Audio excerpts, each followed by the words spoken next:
സിനിമയൊക്കെ കണ്ടിട്ട് കാലം കുറയായി. എന്തായാലും ഗോപാലകൃഷ്ണൻ പഠിച്ചല്ലേ, നമുക്ക് പോവാം.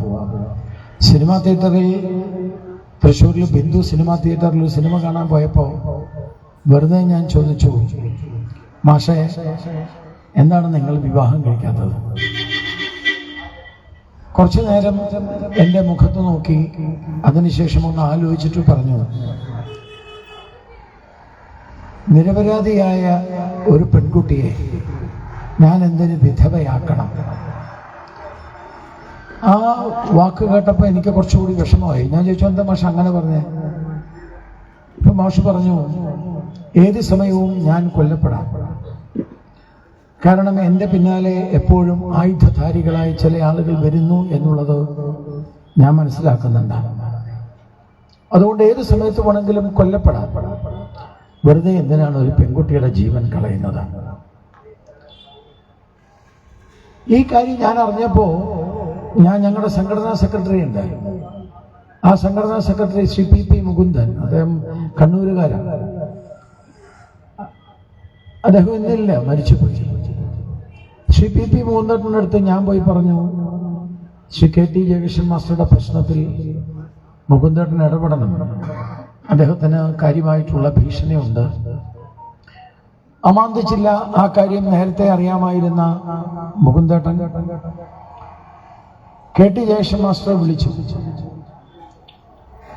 ഞാനുണ്ട്, MD രമേശുണ്ട്, KT ജയകൃഷ്ണൻ മാസ്റ്ററുണ്ട്, ഞങ്ങളെല്ലാവരും കൂടി, K സുരേന്ദ്രനുണ്ട്, ഞങ്ങളെല്ലാം കൂടി മുകുന്ദേട്ടന്റെ മുറിയിലേക്ക് ചെന്നപ്പോ KT ജയകൃഷ്ണനോട് മുകുന്ദേട്ടൻ പറഞ്ഞു, ജയകൃഷ്ണ, ഇനി മുതൽ തന്റെ പ്രവർത്തന കേന്ദ്രം എന്ന് പറയുന്നത് കണ്ണൂരല്ല, തന്റെ പ്രവർത്തന കേന്ദ്രം എന്ന് പറയുന്നത് തലശ്ശേരിയുമല്ല, തന്റെ പ്രവർത്തന കേന്ദ്രം എന്ന് പറയുന്നത് തിരുവനന്തപുരത്താണ്.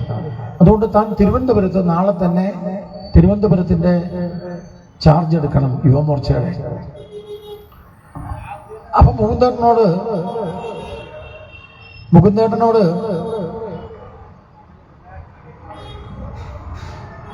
ജയകൃഷ്ണൻ മാഷ് ചോദിച്ചു, അല്ല എന്താണ് മുകുന്ദേട്ട കണ്ണൂരിൽ നിന്ന് എന്നെ ഇങ്ങോട്ട് മാറ്റുന്നത്?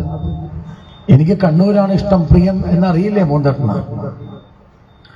അപ്പൊ മുകുന്ദേട്ടൻ പറഞ്ഞു, ഞങ്ങൾക്ക് തന്റെ ജീവൻ രക്ഷിക്കണം. ഇവരെല്ലാം പറയുന്നു, ഞങ്ങളെ ചൂണ്ടിക്കാണിച്ചിട്ട് പറഞ്ഞു, ഇവരെല്ലാം പറയുന്നു നിങ്ങളെ ഇങ്ങോട്ട് മാറ്റണമെന്ന്, നിങ്ങളുടെ ജീവൻ രക്ഷിക്കാൻ. സ്പോണ്ടേനിയസ് ആയിട്ടുള്ള, ഞാൻ അത്ഭുതകരമായിട്ട് ഇപ്പോഴും ഓർക്കുകയാണ്. ഇന്ന് ജയകൃഷ്ണൻ മാസ്റ്റർ വീട്ടിൽ പോയപ്പോൾ ഞാൻ ഓർത്തത് അതായിരുന്നു. സ്പോണ്ടേനിയസ് ആയിട്ടുള്ള മറുപടിയാണ്, ഉടനെ ഒരു മറുപടിയാണ് KT ജയകൃഷ്ണൻ മാസ്റ്ററെ, മുകുന്ദേട്ട എന്റെ ജീവൻ രക്ഷിക്കാം, പക്ഷേ ഞാൻ കൊണ്ടുവന്ന, ഞാൻ ഒരുമിച്ച് ചേർന്ന് സംഘടനാ പ്രവർത്തനം നടത്തുന്ന എൻ്റെ പാർട്ടി, എൻ്റെ പ്രവർത്തകരെ, ഞാൻ കൊണ്ടുവന്ന പ്രവർത്തകരെ, എന്നെ വിശ്വസിച്ച പ്രവർത്തകരുടെ ജീവൻ ആരാണ് രക്ഷിക്കുക? മുകുന്ദേട്ട. എന്നെ രക്ഷിക്കാൻ എനിക്ക് തിരുവനന്തപുരത്തേക്ക് വരാം, പക്ഷെ എൻ്റെ പാർട്ടിയുടെ പ്രവർത്തകർ അവിടെയുണ്ട്, അവരെ വിട്ട് ഞാൻ എവിടെയും വരില്ല എന്ന് വെരി സ്പോണ്ടേനിയസ് ആയിട്ടുള്ള മറുപടിയായിരുന്നു. എന്ന് പറഞ്ഞാൽ അതിൻ്റെ അർത്ഥം എന്താ? KT ജയകൃഷ്ണൻ മാസ്റ്ററുടെ ജീവിതത്തിൽ ഏറ്റവും വ്യക്തിപരമായിട്ടും അതല്ലാതെയും KT ജയകൃഷ്ണൻ മാസ്റ്ററെ സംബന്ധിച്ചിടത്തോളം പ്രവർത്തകരായിരുന്നു ഏറ്റവും വലുത്. പ്രവർത്തകർക്ക് വേണ്ടിയാണ് KT ജയകൃഷ്ണൻ മാസ്റ്റർ ജീവിച്ചത്. മറ്റൊരവസരത്തില് ഞാൻ മാഷോട് ചോദിച്ചു, ഞാൻ എപ്പോഴും സംസാരിക്കുന്നു, അപ്പൊ ഞാൻ മാഷോട് ചോദിച്ചു, മാഷ്ക്ക് ഏറ്റവും സേഫ് ആയിട്ടുള്ള സ്ഥലം ഏതാ? മാഷ്ക്ക് ഏറ്റവും ഇഷ്ടപ്പെട്ട സേഫ് ആയിട്ടുള്ള സ്ഥലം, ഒരു ഭീതിയും ഇല്ലാതിരിക്കുന്ന സ്ഥലം എവിടെയാണ്? അന്ന് മാഷ് എന്നോട് പറഞ്ഞത്, ഗോപാലകൃഷ്ണൻ, ഞാൻ ഏറ്റവും കൂടുതൽ ഇഷ്ടപ്പെടുന്നത്, ഞാൻ ഏറ്റവും കൂടുതൽ സുരക്ഷയുണ്ട് എന്ന് വിചാരിക്കുന്നത്, ഞാൻ ഏറ്റവും കൂടുതൽ സന്തോഷിക്കുന്നത് എൻ്റെ വിദ്യാർത്ഥികളുടെ കൂടെ ഇരിക്കുമ്പോഴാണ്. എൻ്റെ വിദ്യാർത്ഥികളോടൊപ്പം അവർക്ക് വിദ്യ പറഞ്ഞു കൊടുക്കുമ്പോഴാണ് ഞാൻ ഏറ്റവും കൂടുതൽ സന്തോഷിക്കുന്നത്.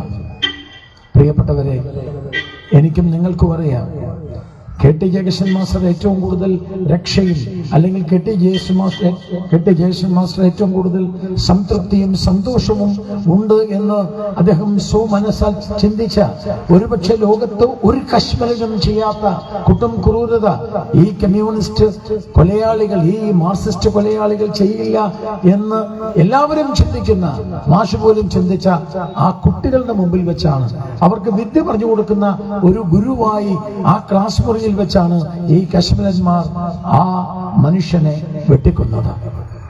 വാസ്തവത്തിൽ ഈ വാർത്ത കേട്ടപ്പോൾ ഞാൻ ഞെട്ടിപ്പോയി. കാരണം എനിക്ക് ഏറ്റവും തൃപ്തി തരുന്നത് എന്റെ വിദ്യാർത്ഥികളുടെ മുമ്പിലാണ് എന്ന് മാഷ് പറഞ്ഞ അതേ വിദ്യാർത്ഥികളുടെ മുമ്പിൽ വെച്ചാണ് ആ മനുഷ്യനെ കൊന്നത്. ചിത്രശലഭങ്ങൾ പോലെ അച്ഛനും അമ്മയ്ക്കും ഉമ്മ കൊടുത്തുകൊണ്ട് ടാറ്റ കൊടുത്തുകൊണ്ട് അച്ഛനും അമ്മയും പറഞ്ഞ് സ്കൂളിലേക്ക് വിടുന്ന പിഞ്ചു കുട്ടികൾ അവരുടെ മുമ്പിൽ വെച്ച് ഒരു ഗുരുനാഥനെ വെട്ടിക്കൊല്ലുക ലോക ചരിത്രത്തിലില്ല.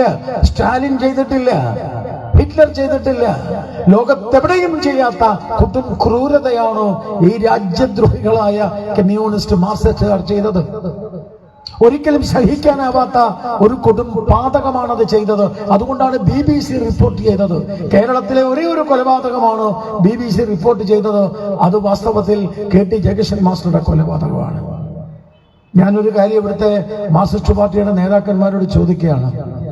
ഇതിനകത്ത് ഏതെങ്കിലും മാർക്സിസ്റ്റുകാരോ മറ്റവരോ ഉണ്ടെങ്കിൽ ചോദിക്കുകയാണ്, നിങ്ങളൊരു മനുഷ്യനെ കൊന്നിട്ട് എന്താണ് നേടിയത്? നിങ്ങൾ KT ജയകൃഷ്ണൻ മാസ്റ്ററെ കൊന്നു, ഈ പാനൂരിൽ ഈ പ്രസ്ഥാനം ഇല്ലാതായോ? നിങ്ങളൊരു മനുഷ്യനെ ഇങ്ങനെ കൊന്നിട്ട് നിങ്ങൾക്ക്, ഞാൻ ചോദിക്കുന്നത്, നിങ്ങൾക്ക് എന്ത് ലാഭമാണ് ഉണ്ടായത്? 26 വർഷങ്ങൾ കഴിഞ്ഞിട്ട് ഇന്ന് ഭാരതീയ ജനതാ പാർട്ടിയുടെ സംസ്ഥാന വൈസ് പ്രസിഡന്റ് എന്ന നിലയിൽ ഞാൻ പറയാൻ ആഗ്രഹിക്കുന്നു, KT ജയകൃഷ്ണൻ മാസ്റ്റർ 26 വർഷം മുമ്പ് പ്രവർത്തിച്ചതിനേക്കാൾ 4 ഇരട്ടിയായിട്ട് ഭാരതീയ ജനതാ പാർട്ടി ഇന്ന് വളർന്നിരിക്കുന്നു. നിങ്ങളോ സുഹൃത്തെ, നിങ്ങളോ ഉപ്പുവെച്ച കലം പോലെ തകർന്നില്ലേ? നിങ്ങള് ഇന്ത്യയിൽ ഉപ്പുവെച്ച കലം പോലെ ശുഷ്കിച്ചു പോയില്ലേ? നിങ്ങൾ ഉപ്പുവെച്ച കലം മാത്രമല്ല, പടവലങ്ങ പോലെ താഴേക്ക് പോയില്ലേ നിങ്ങൾ?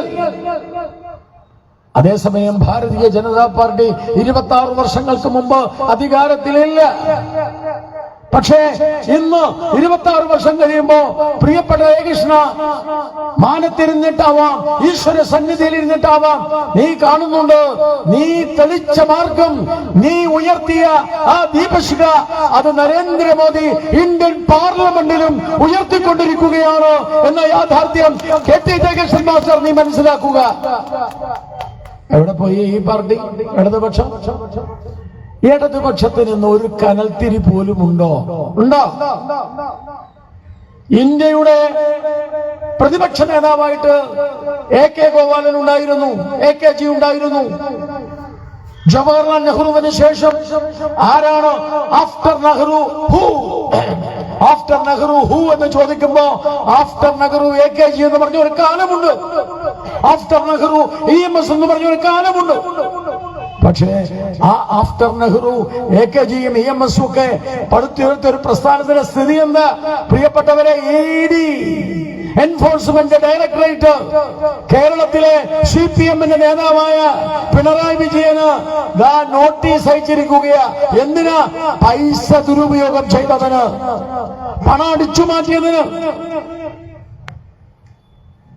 ഇവര് പറയുന്നുണ്ട് ഇതൊക്കെ ഇലക്ഷൻ തന്ത്രം. ഒരു ഇലക്ഷൻ തന്ത്രവും ഇല്ല, ഞങ്ങൾക്ക് അങ്ങനെ ഒരു ഇലക്ഷൻ തന്ത്രവും ഇല്ല. നിങ്ങൾ ഓരോ ദിവസം ചെല്ലുന്തോറും CPM എന്ന് പറയുന്ന പാർട്ടി ഓരോ ദിവസം ചെല്ലുന്തോറും ഇങ്ങനെ താഴോട്ട് താഴോട്ട് താഴോട്ട്. ഞാൻ നിങ്ങളോട് പറയാൻ ആഗ്രഹിക്കുന്നു, ഇന്ന് ഈ വേദിയിൽ അടുത്ത 26 വർഷം കഴിയുമ്പോൾ ഞാനോ നിങ്ങളോ ജീവിച്ചിരിക്കുന്നുണ്ടെങ്കിൽ അന്ന് ഇതോർക്കാം, യാതൊരു സംശയവുമില്ല. അടുത്ത 26 വർഷം കഴിഞ്ഞാൽ ഇന്ത്യൻ ഈ കേരളത്തിന്റെ നിയമസഭയിൽ CPM ഉണ്ടാവില്ല, BJP മാത്രമേ ഉണ്ടാകൂ എന്നുള്ളതിന് സംശയമില്ല. ഇതിന് കാരണം എന്താ അറിയോ? കാരണം എന്താ? കാരണം കളവാണെന്ന്, കക്കലാണ്, രാജ്യത്തെ സ്നേഹിക്കലല്ല. നല്ല നേതാക്കന്മാരുണ്ടായിരുന്ന പാർട്ടിയാണ് CPM, കൊള്ളാവുന്ന ആൾക്കാരുണ്ടായിരുന്ന പാർട്ടിയാണ് CPM. പക്ഷെ ഇന്നത്തെ CPMന്റെ അവസ്ഥ എന്താ? CPM നേതാക്കന്മാര് കഞ്ചാവ് വിൽക്കുക, CPMന്റെ നേതാക്കന്മാര് ലഹരി പദാർത്ഥങ്ങൾ വിൽക്കുക, CPMന്റെ നേതാക്കന്മാരെ വീട്ടിൽ കയറ്റാൻ പറ്റില്ല. പ്രിയപ്പെട്ടവരെ, ഓരോ ദിവസം ചെല്ലുന്തോറും തകർന്നുകൊണ്ടിരിക്കുകയാണ് CPM എന്ന് പറയുന്ന പ്രസ്ഥാനം. കാരണം എന്താ? കാരണം ഈ നാടിനെ കുറിച്ച് ചിന്തിക്കാൻ കഴിയാത്തവരാണ് CPM. ഈ നാട്ടിലെ സാധാരണക്കാരനെ കുറിച്ച് ചിന്തിക്കാൻ കഴിയാത്തവരാണ് CPM. ഞാനേ നല്ല കൃത്യമായ ഭാഷയിലാണ് പറയുന്നത്. ഇന്ന് ഇന്ത്യ മഹാരാജ്യത്ത് രാജ്യദ്രോഹികൾ എന്ന് പറയുന്ന ഏതെങ്കിലും ഒരു പ്രസ്ഥാനം ഇന്ത്യ മഹാരാജ്യത്തുണ്ടെങ്കിൽ ആ രാജ്യദ്രോഹികൾ എന്ന പദത്തിന് കൃത്യമായ അർത്ഥം കൊടുക്കേണ്ടത്, കൃത്യമായ പേര് ആരുടെയാണെന്നറിയോ? ഈ കമ്മ്യൂണിസ്റ്റ് പാർട്ടികളേതാണ്. അവരാണ് രാജ്യദ്രോഹികൾ. രാജ്യദ്രോഹികൾക്ക് അധിക കാലം ഈ ഇന്ത്യയിൽ നിലനിൽക്കാൻ പറ്റും എന്നൊന്നും ചിന്തിക്കേണ്ട. ഞാൻ ചോദിക്കാൻ ആഗ്രഹിക്കുക, 10 വർഷമായില്ലേ പിണറായി വിജയൻ? പിണറായി വിജയൻ 10 വർഷം, നരേന്ദ്രമോദി 10 വർഷം. നമുക്കൊരു ചെറിയ താരതമ്യം, ഒരു 5 മിനിറ്റിൽ ഒരു താരതമ്യം ചെയ്യാൻ. എന്റെ സമയക്കുറവുള്ളതുകൊണ്ട്, അല്ലെങ്കിൽ ഞാനിതൊക്കെ പറഞ്ഞേനെ. ഞാനൊരു 4 പറയാൻ വേണ്ടിയാണ് വന്നു, പക്ഷെ സമയം വൈകിപ്പോയി. പിണറായി വിജയന്റെ 10 വർഷം എടുക്ക്, നരേന്ദ്രമോദി സർക്കാരിന്റെ 10 വർഷം എടുക്ക്. ഞാൻ ചോദിക്കട്ടെ, പിന്നെ പിണറായി വിജയൻ അധികാരത്തിൽ കയറുമ്പോൾ 1.7 ലക്ഷം കോടിയാണ് ഈ കേരളത്തിന്റെ കടബാധ്യത. പിണറായി വിജയന്റെ 10 വർഷം കഴിയുമ്പോൾ കേരളത്തിന്റെ കടബാധ്യത എത്രയാ? 7.5 ലക്ഷം കോടിയാ. പിണറായി വിജയൻ അധികാരത്തിൽ കയറി ഉമ്മൻചാണ്ടിയിൽ നിന്ന് മാറുമ്പോ 1.5 ലക്ഷം കോടി. ഇന്നത്ര കോടി കടബാധ്യത? 7.5 ലക്ഷം കോടി. സാമ്പത്തികമായി കേരളം തകർന്നോ ഇല്ലയോ പറ. ഞാൻ കൃത്യമായ കണക്കുകൾ വെച്ച ഏത് CPM കാരനെ ഞാൻ ഈ വേദിയിലേക്ക് വെല്ലുവിളിക്കുക. ഞാൻ പറഞ്ഞ ഏതെങ്കിലും ഒരു കാര്യം തെറ്റാണെങ്കിൽ നിങ്ങൾക്ക് ചോദിക്കാം, നിങ്ങൾ പറയുന്നത് ഞാൻ ചെയ്യാം. കാരണം പണ്ടത്തെ കാലമല്ലെന്ന്, വിവരങ്ങൾ വിരൽ തുമ്പിലാണ് സുഹൃത്തുക്കളെ. സാമ്പത്തികമായി കേരളം തകരുക. ഇന്ത്യ മഹാരാജ്യത്ത് 5 സംസ്ഥാനങ്ങൾ, റിസർവ് ബാങ്ക് എന്ന് പറയുന്ന ഇന്ത്യയുടെ സാമ്പത്തിക ശക്തിയായിട്ടുള്ള ബാങ്ക്, റിസർവ് ബാങ്ക്. ആ റിസർവ് ബാങ്ക് ചുവന്ന വരയിൽ അടയാളപ്പെടുത്തിയിരിക്കുന്ന 5 സംസ്ഥാനങ്ങളേ ഉള്ളൂ. ആ സംസ്ഥാനത്തിൽ ഒന്ന് കേരളമാണ്. പഞ്ചാബ്, ഹരിയാന, അതിന്റെ കൂടെ കേരളം. ഇപ്പൊ ഹരിയാന കയറി, പഞ്ചാബ് കയറിക്കൊണ്ടിരിക്കുന്നു.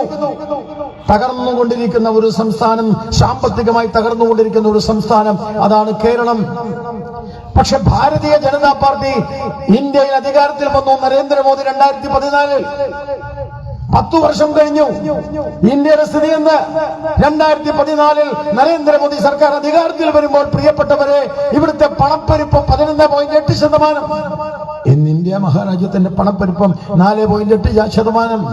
നരേന്ദ്രമോദി സർക്കാർ അധികാരത്തിൽ വരുമ്പോ സ്വർണ്ണമാല പണയം വെച്ച ഒരു സർക്കാരായിരുന്നു കേരളത്തിൽ, ഇന്ത്യയിൽ. ബ്രിട്ടീഷുകാരൻ തിരിച്ചു പോകുമ്പോൾ റിസർവ് ബാങ്കിൽ ഇട്ടിരുന്ന സ്വർണം പണയം വെച്ചു IMFന്, ലോകബാങ്കിന്. പക്ഷെ നരേന്ദ്രമോദിയുടെ 10 വർഷം, പ്രിയപ്പെട്ടവരെ, ഞാൻ അഭിമാനപൂർവ്വം നിങ്ങളോട് പറയാൻ ആഗ്രഹിക്കുക, ഇന്ത്യ ലോകത്തിലെ 4ാമത്തെ സാമ്പത്തിക ശക്തിയായി ഈ ഭാരതത്തെ ഉയർത്തിയത് നരേന്ദ്രമോദിയാണ്. ഇന്ന് ലോകത്തെ 4ാമത്തെ ശക്തിയാണ്. ജപ്പാനെയും ജർമ്മനിയെയും നാം പിന്നിലാക്കിക്കൊണ്ട് ഈ മിനിങ്ങാന്നത്തെ പത്രം എടുത്ത് വായിക്ക്. ഇന്ത്യയുടെ വളർച്ച എന്ന് പറയുന്നത് 8.2% എന്ന് പറഞ്ഞാൽ 3ാം സ്ഥാനത്തേക്ക് കയറുകയാണ് സാമ്പത്തിക മേഖലയിൽ ഇന്ന് ഇന്ത്യ. നരേന്ദ്രമോദി സർക്കാർ അധികാരത്തിൽ വരുമ്പോ ഒരു കിറ്റില്ല. കോവിഡുമായി ബന്ധപ്പെട്ട വിഷയം വന്ന സമയത്ത് ചൈനയിൽ നിന്ന് ഇറക്കുമതിയാ. ആ ഇറക്കുമതി ചെയ്ത സംസ്ഥാനം, ഇറക്കുമതി മാത്രമുണ്ടായിരുന്ന രാജ്യം, ഇറക്കുമതി മാത്രമുണ്ടായിരുന്ന ഇന്ത്യ. ഇന്നത്തെ സ്ഥിതി എന്താണെന്നറിയോ നിങ്ങൾക്ക്? ഇന്ന് ഈ മൊബൈൽ ഫോൺ, ആ മൊബൈൽ ഫോൺ കയറ്റുമതി ചെയ്യുന്നതിൽ ഏതാണ്ട് 5ാമത്തെ രാജ്യമായി ഭാരതം മാറിയിരിക്കുകയാണ്. കളിപ്പാട്ടം ഇന്ത്യയിൽ ഇറക്കുമതിയായിരുന്നു, ചൈനയായിരുന്നു. പക്ഷെ ആ കളിപ്പാട്ടം ഇറക്കുമതി ചെയ്യുന്നതിൽ ഇന്ന് ഇന്ത്യ 4ാം സ്ഥാനമാണ്. ഇന്ന് ഇന്ത്യ കയറ്റുമതിയാണ്. റെയിൽവേ, ഞാൻ ചോദിക്കട്ടെ, ഇവിടെ ഒരു KSRTC ഇല്ലേ? പിണറായി വിജയനോട് ഞാൻ ചോദിക്കാൻ ആഗ്രഹിക്കുന്ന ഒരു ചോദ്യമാണ്, CPM കാരോട് ചോദിക്കുന്ന ചോദ്യം. എടോ, ഈ കേരളം എന്ത് പറഞ്ഞാലും പറയും കേരളമാണ് നമ്പർ 1 ആണ്. എടോ, ഒരു KSRTC ബസ് കൊണ്ടു നടക്കാൻ പറ്റുന്നുണ്ടോ നമുക്ക്? കേരളത്തില് ഒരു KSRTC ബസ് ഉണ്ടോ കേരളത്തിൽ? പറ. BJP ചോദിക്കുന്ന ചോദ്യം, KSRTCയിലെ ഡ്രൈവർമാര്, കണ്ടക്ടർമാര് കരടിയല്ലേ? മര്യാദക്കാണ് കൊണ്ടു നടക്കുന്നത്. എപ്പോ വേണേലും തകരും. KSRTCയിലെ തൊഴിലാളികൾ ആത്മഹത്യ, KSRTCയിലെ തൊഴിലാളികൾ പിച്ചച്ചട്ടി, KSRTCയിലെ തൊഴിലാളികൾ ലോട്ടറി ടിക്കറ്റ് വിൽക്കുക, ജീവിക്കാൻ. ഒരു KSRTC കൊണ്ടു നടക്കാൻ കഴിയില്ല. പക്ഷെ ഇന്ത്യൻ റെയിൽവേ 2014 വരെ ഇന്ത്യൻ റെയിൽവേയിൽ ഉണ്ടായിരുന്നതിനേക്കാൾ കുതിച്ചുചാട്ടം ഇന്ന് ഇന്ത്യൻ റെയിൽവേയിലെ വന്ദേ ഭാരത് ലോകത്തെ 50 രാജ്യങ്ങളിൽ ഇറക്കുമതി ചെയ്യുക. നിങ്ങൾ ട്രെയിനിൽ കയറി നോക്ക്. 2014 മുമ്പ് ട്രെയിനിൽ കയറി കഴിഞ്ഞാൽ ആൾക്കാർ മൂക്ക് പൊത്തിയിട്ടാ ട്രെയിനിൽ ഇരിക്കുക. കാരണം എന്താ? മലമൂത്ര വിസർജനങ്ങൾ അങ്ങനെ പാളത്തിൽ ഇങ്ങനെ ഒലിച്ചൊലിച്ചു പോകും. നരേന്ദ്രമോദി സർക്കാർ അധികാരത്തിൽ വന്നിട്ട് ആദ്യം ചെയ്തത് ബയോടെക്നിക് ലാട്രിൻസ് കൊണ്ടുവന്നു.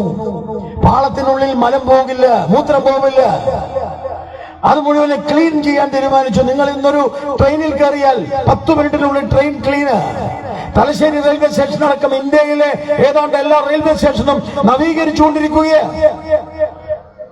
വന്ദേ ഭാരത് എന്ന് പറയുന്ന ട്രെയിൻ നമ്മൾ നിശ്ചയിക്കുന്ന സമയത്ത് തന്നെ എത്തുന്ന ട്രെയിൻ ഇന്ന് ഭാരതം മുഴുവനും വന്നിരിക്കുക. ഞാൻ ദീർഘിപ്പിക്കുന്നില്ല. സർവ്വ മേഖലയിലും വളർച്ച. ഇന്ത്യ മുന്നേറുന്നു. ഇന്നത്തെ പത്രത്തിൽ ഏറ്റവും വലിയ വാർത്തയുണ്ട്. എന്താ? കാർഷിക മേഖലയിൽ ഈ പ്രാവശ്യം ഏറ്റവും വലിയ വിളവുണ്ടായിരിക്കുന്നു. കാർഷിക മേഖലയിൽ ഇന്ത്യയിൽ കാർഷിക മേഖലയിൽ ഇതുവരെ ഉള്ളതിനേക്കാൾ വലിയ വിളവ് ഈ പ്രാവശ്യമാണ് ഉണ്ടായത്. ഞാൻ തിരിച്ചു ചോദിക്കുക, എന്താ കേരളത്തിലെ അവസ്ഥ? വ്യാവസായികമായിട്ട് എത്ര വർഷം? 1947-57 ശേഷം ഒന്നാം EMS മന്ത്രിസഭയ്ക്ക് എത്ര പ്രാവശ്യം വന്നു? ഇടതേ വലതേ നിങ്ങൾ ഇടതും വലതും മാറി ഭരിച്ചില്ലേ? ഒരു വ്യവസായശാല ഒരെണ്ണം കൊണ്ടുവന്നു നിങ്ങൾ. ഈ കേരളത്തില് ആകെ 3 വ്യവസായശാലയുള്ളൂ. ഏതാ 3 വ്യവസായശാല? Cochin Travancore, FACT, titanium. BJP ചോദിക്കുന്ന ചോദ്യം, ടൈറ്റാനിയം കൊണ്ടുവന്നതാരാ? ഇടതാണോ? അല്ല. വലതാണോ? അല്ല. പിന്നെ ആര്? Sir CP. കൊച്ചിൻ ട്രാവൻകൂർ കൊണ്ടുവന്നതാര്? ഇടതാണോ? അല്ല. വലതാണോ? അല്ല. Sir CP. FACT കൊണ്ടുവന്നതാരാ? ഇടതാണോ? അല്ല. വലതാണോ? അല്ല. പിന്നാര്? Sir CP. ടൈറ്റാനിയവും കൊച്ചിൻ ട്രാവൻകൂറും FACTയും ഒഴിച്ചു നിർത്തിയാൽ ഒരു വ്യവസായശാലയുടെ പേര് ഈ കേരളത്തിൽ നിങ്ങൾക്ക് പറയാൻ പറ്റുമോ? ഒരു ട്രാൻസിസ്റ്റർ റേഡിയോ ഒരു കടയിൽ വെച്ച് ആ പാട്ട് പാടിയാൽ അവരെ മൂർഷ എന്ന് പറഞ്ഞുകൊണ്ട് കടയടപ്പിച്ച പാരമ്പര്യമല്ലടോ നിങ്ങൾക്കുള്ള ഈ ഇടതുപക്ഷത്തിനുള്ള പാരമ്പര്യം ഈ കേരളത്തില്. ട്രാക്ടർ വന്നു, അതിനെ എതിർത്തു. കമ്പ്യൂട്ടർ വന്നു, അതിനെ എതിർത്തു. എന്തിന്? ഞങ്ങളുടെ നാട്ടില് കൊച്ചിയിലെ ഒരു വിമാനത്താവളം വരാൻ വന്നു, അതിനെ എതിർത്തു. എല്ലാത്തിനെയും എതിർപ്പാണ് ഇവരുടെ പണി. എന്നിട്ടോ എല്ലാം നടപ്പാക്കി കഴിഞ്ഞാൽ ഇന്ന് AKG സെന്റർ മുഴുവനും കമ്പ്യൂട്ടറാണ്.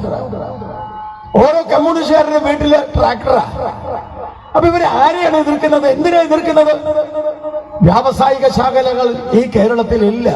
ഒരാൾ പോലും ഈ കേരളത്തിലേക്ക് വരില്ല. അതാ ആ പോകുന്ന മോട്ടോർ സൈക്കിൾ, ഈ കിടക്കുന്ന ബസ്, ഇതൊക്കെ എവിടെ ഉണ്ടാക്കുന്നത്? ഈ തമിഴ്നാട്ടിലാണ്. കഴിഞ്ഞ ദിവസത്തെ ഒരു പത്രത്തിലെ വാർത്ത, NRIക്കാർ കൂട്ടമായി വന്നു. എന്തിനാ? തൊഴിൽ തുടങ്ങി, വ്യവസായം തുടങ്ങാൻ. അവര് പോയതങ്ങോട്ടാ? തമിഴ്നാട്ടിലേക്കാ. ഇവിടെയോ? ഇവിടെ ഉള്ളവർ പോലും കേരളം വിട്ടിട്ട് ആന്ധ്രയിലേക്ക് പോവാ. ഞാൻ സമയമില്ലാത്തതുകൊണ്ടൊന്നും പറയാത്തത്. ഉള്ളത് പോലും ഇട്ടിട്ട് പോവാണ്. എന്തിനാന്ന്? ഈ നാട്ടിൽ ഒരു വ്യവസായം തുടങ്ങിയാൽ രക്ഷയില്ല എന്ന് കൃത്യമായി മനസ്സിലാക്കിയ ആളാ പിണറായി വിജയന്റെ മകള്. അതുകൊണ്ട് പിണറായി വിജയന്റെ മകൾ വളരെ ബുദ്ധിപൂർവ്വം വ്യവസായം തുടങ്ങിയത് എവിടെയാ? കർണാടകയിൽ പോയിട്ടാ. പിണറായി വിജയന്റെ മകളുടെ കച്ചവടം കർണാടകയില്.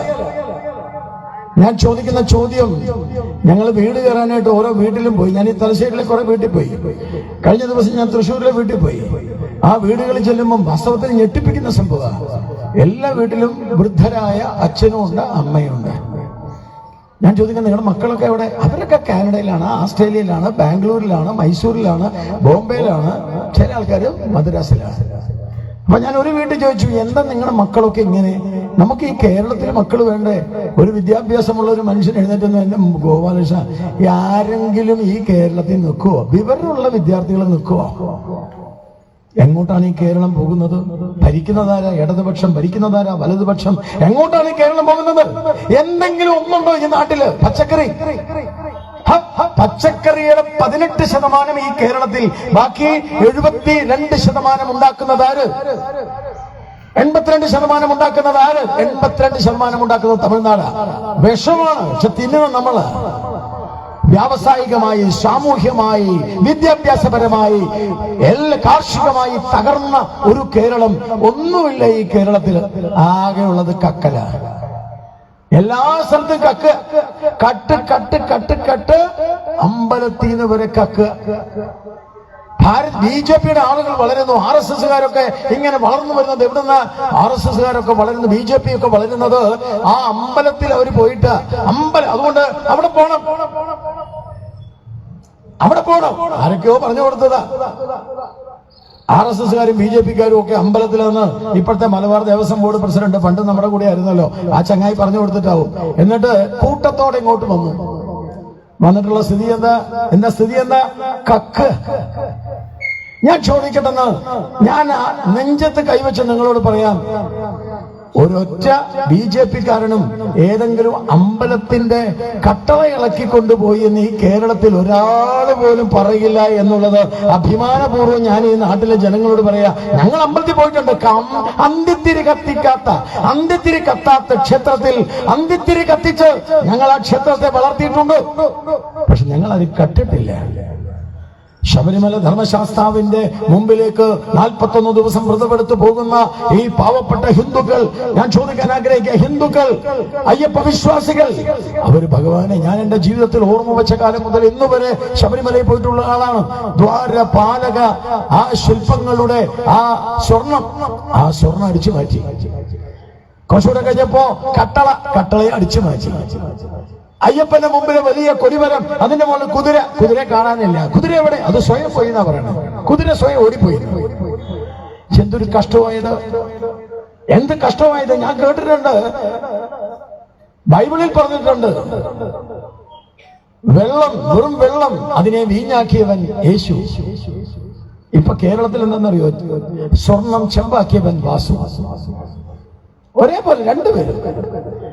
സ്വർണം ചെമ്പാന്ന് എഴുതി വെക്കുന്ന ഇതെന്ത്? എന്നിട്ട് പോയിട്ട് ഇവര് എവിടെ അരിവാൾ ചുറ്റി നാണെന്ന് പറഞ്ഞ സാധനം ഉണ്ടോ?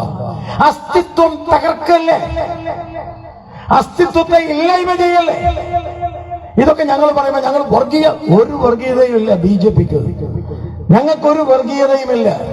ഞങ്ങളുള്ള യാഥാർത്ഥ്യം നിങ്ങളുടെ മുമ്പിൽ വെക്കുക.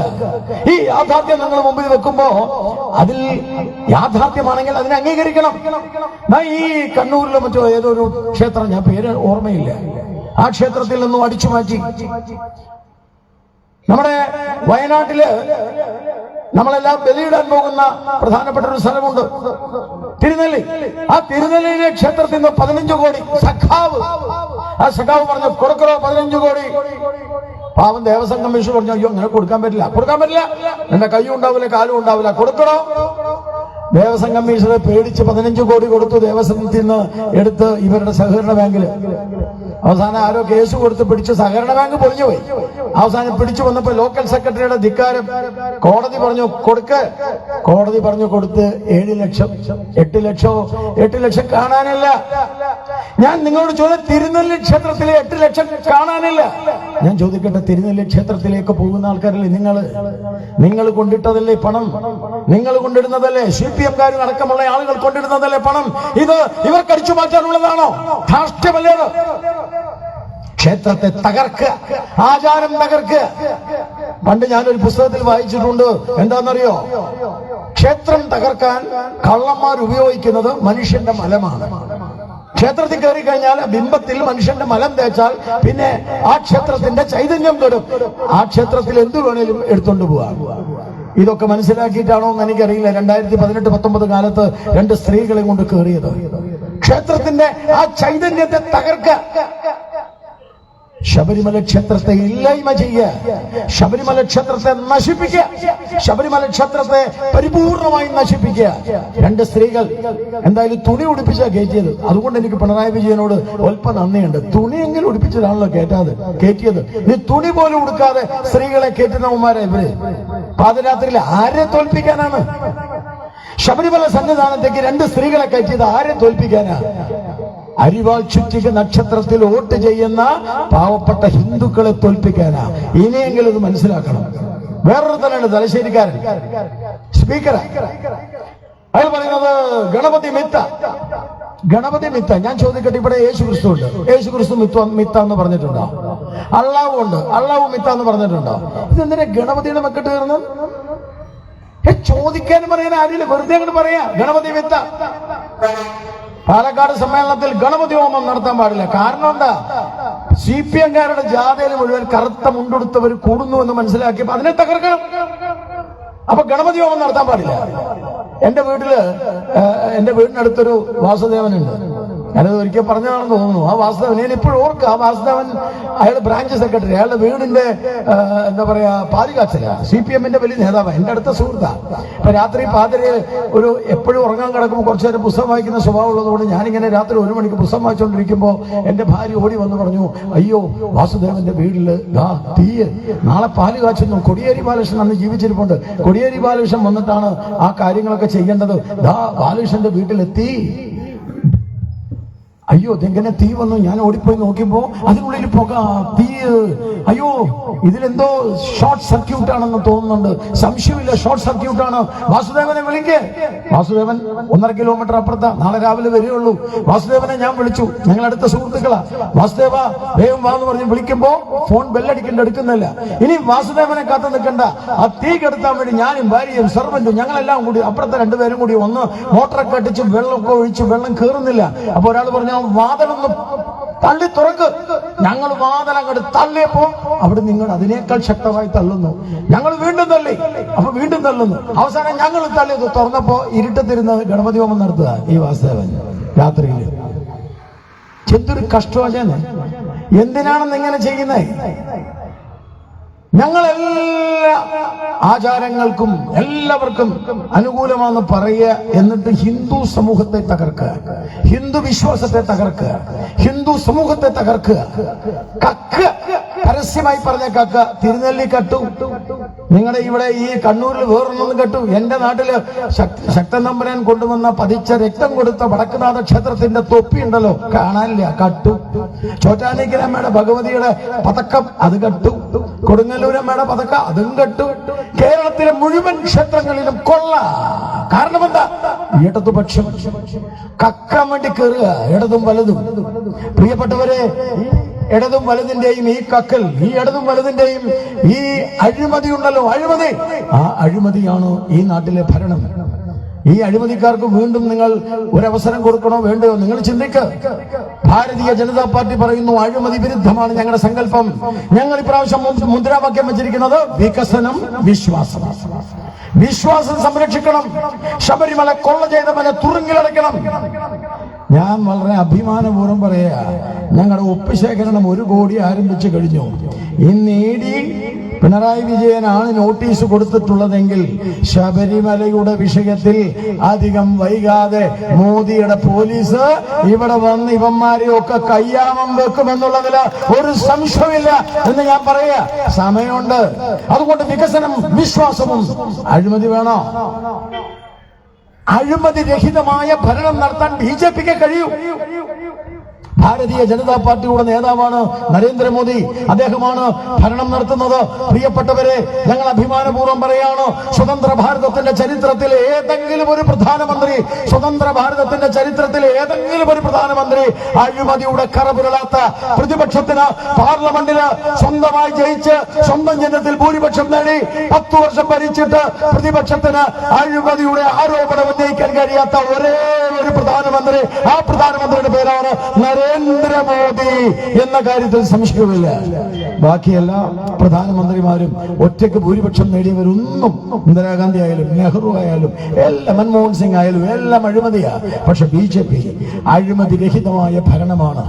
ആ ഭരണം നടത്തുമ്പോ അഴിമതിയില്ലാത്ത ഭരണം വേണോ? വികസനം വേണോ? അതോ ഈ വികസന വിരുദ്ധത വേണോ? അടിച്ചു മാറ്റി മകനും മകൾക്കും മരുമക്കൾക്കും ഒക്കെ കൊടുക്കുന്ന ഈ സമീപനം വേണോ?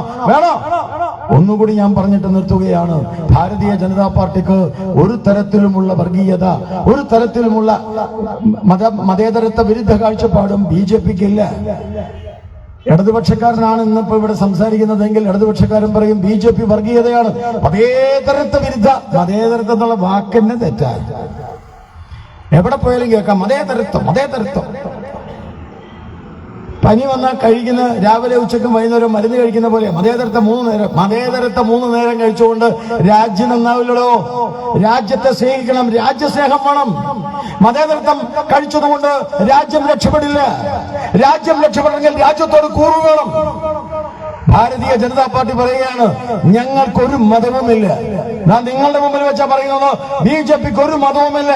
ഞങ്ങൾക്കുള്ളത് രാജ്യമാണ്, ഞങ്ങൾക്കുള്ളത് നാടാണ്, ഞങ്ങൾക്കുള്ളത് ഈ പാരമ്പര്യവും സംസ്കാരവുമാണ്. ഭാരതീയ ജനതാ പാർട്ടിയുടെ നേതാവാണ് നരേന്ദ്രമോദി.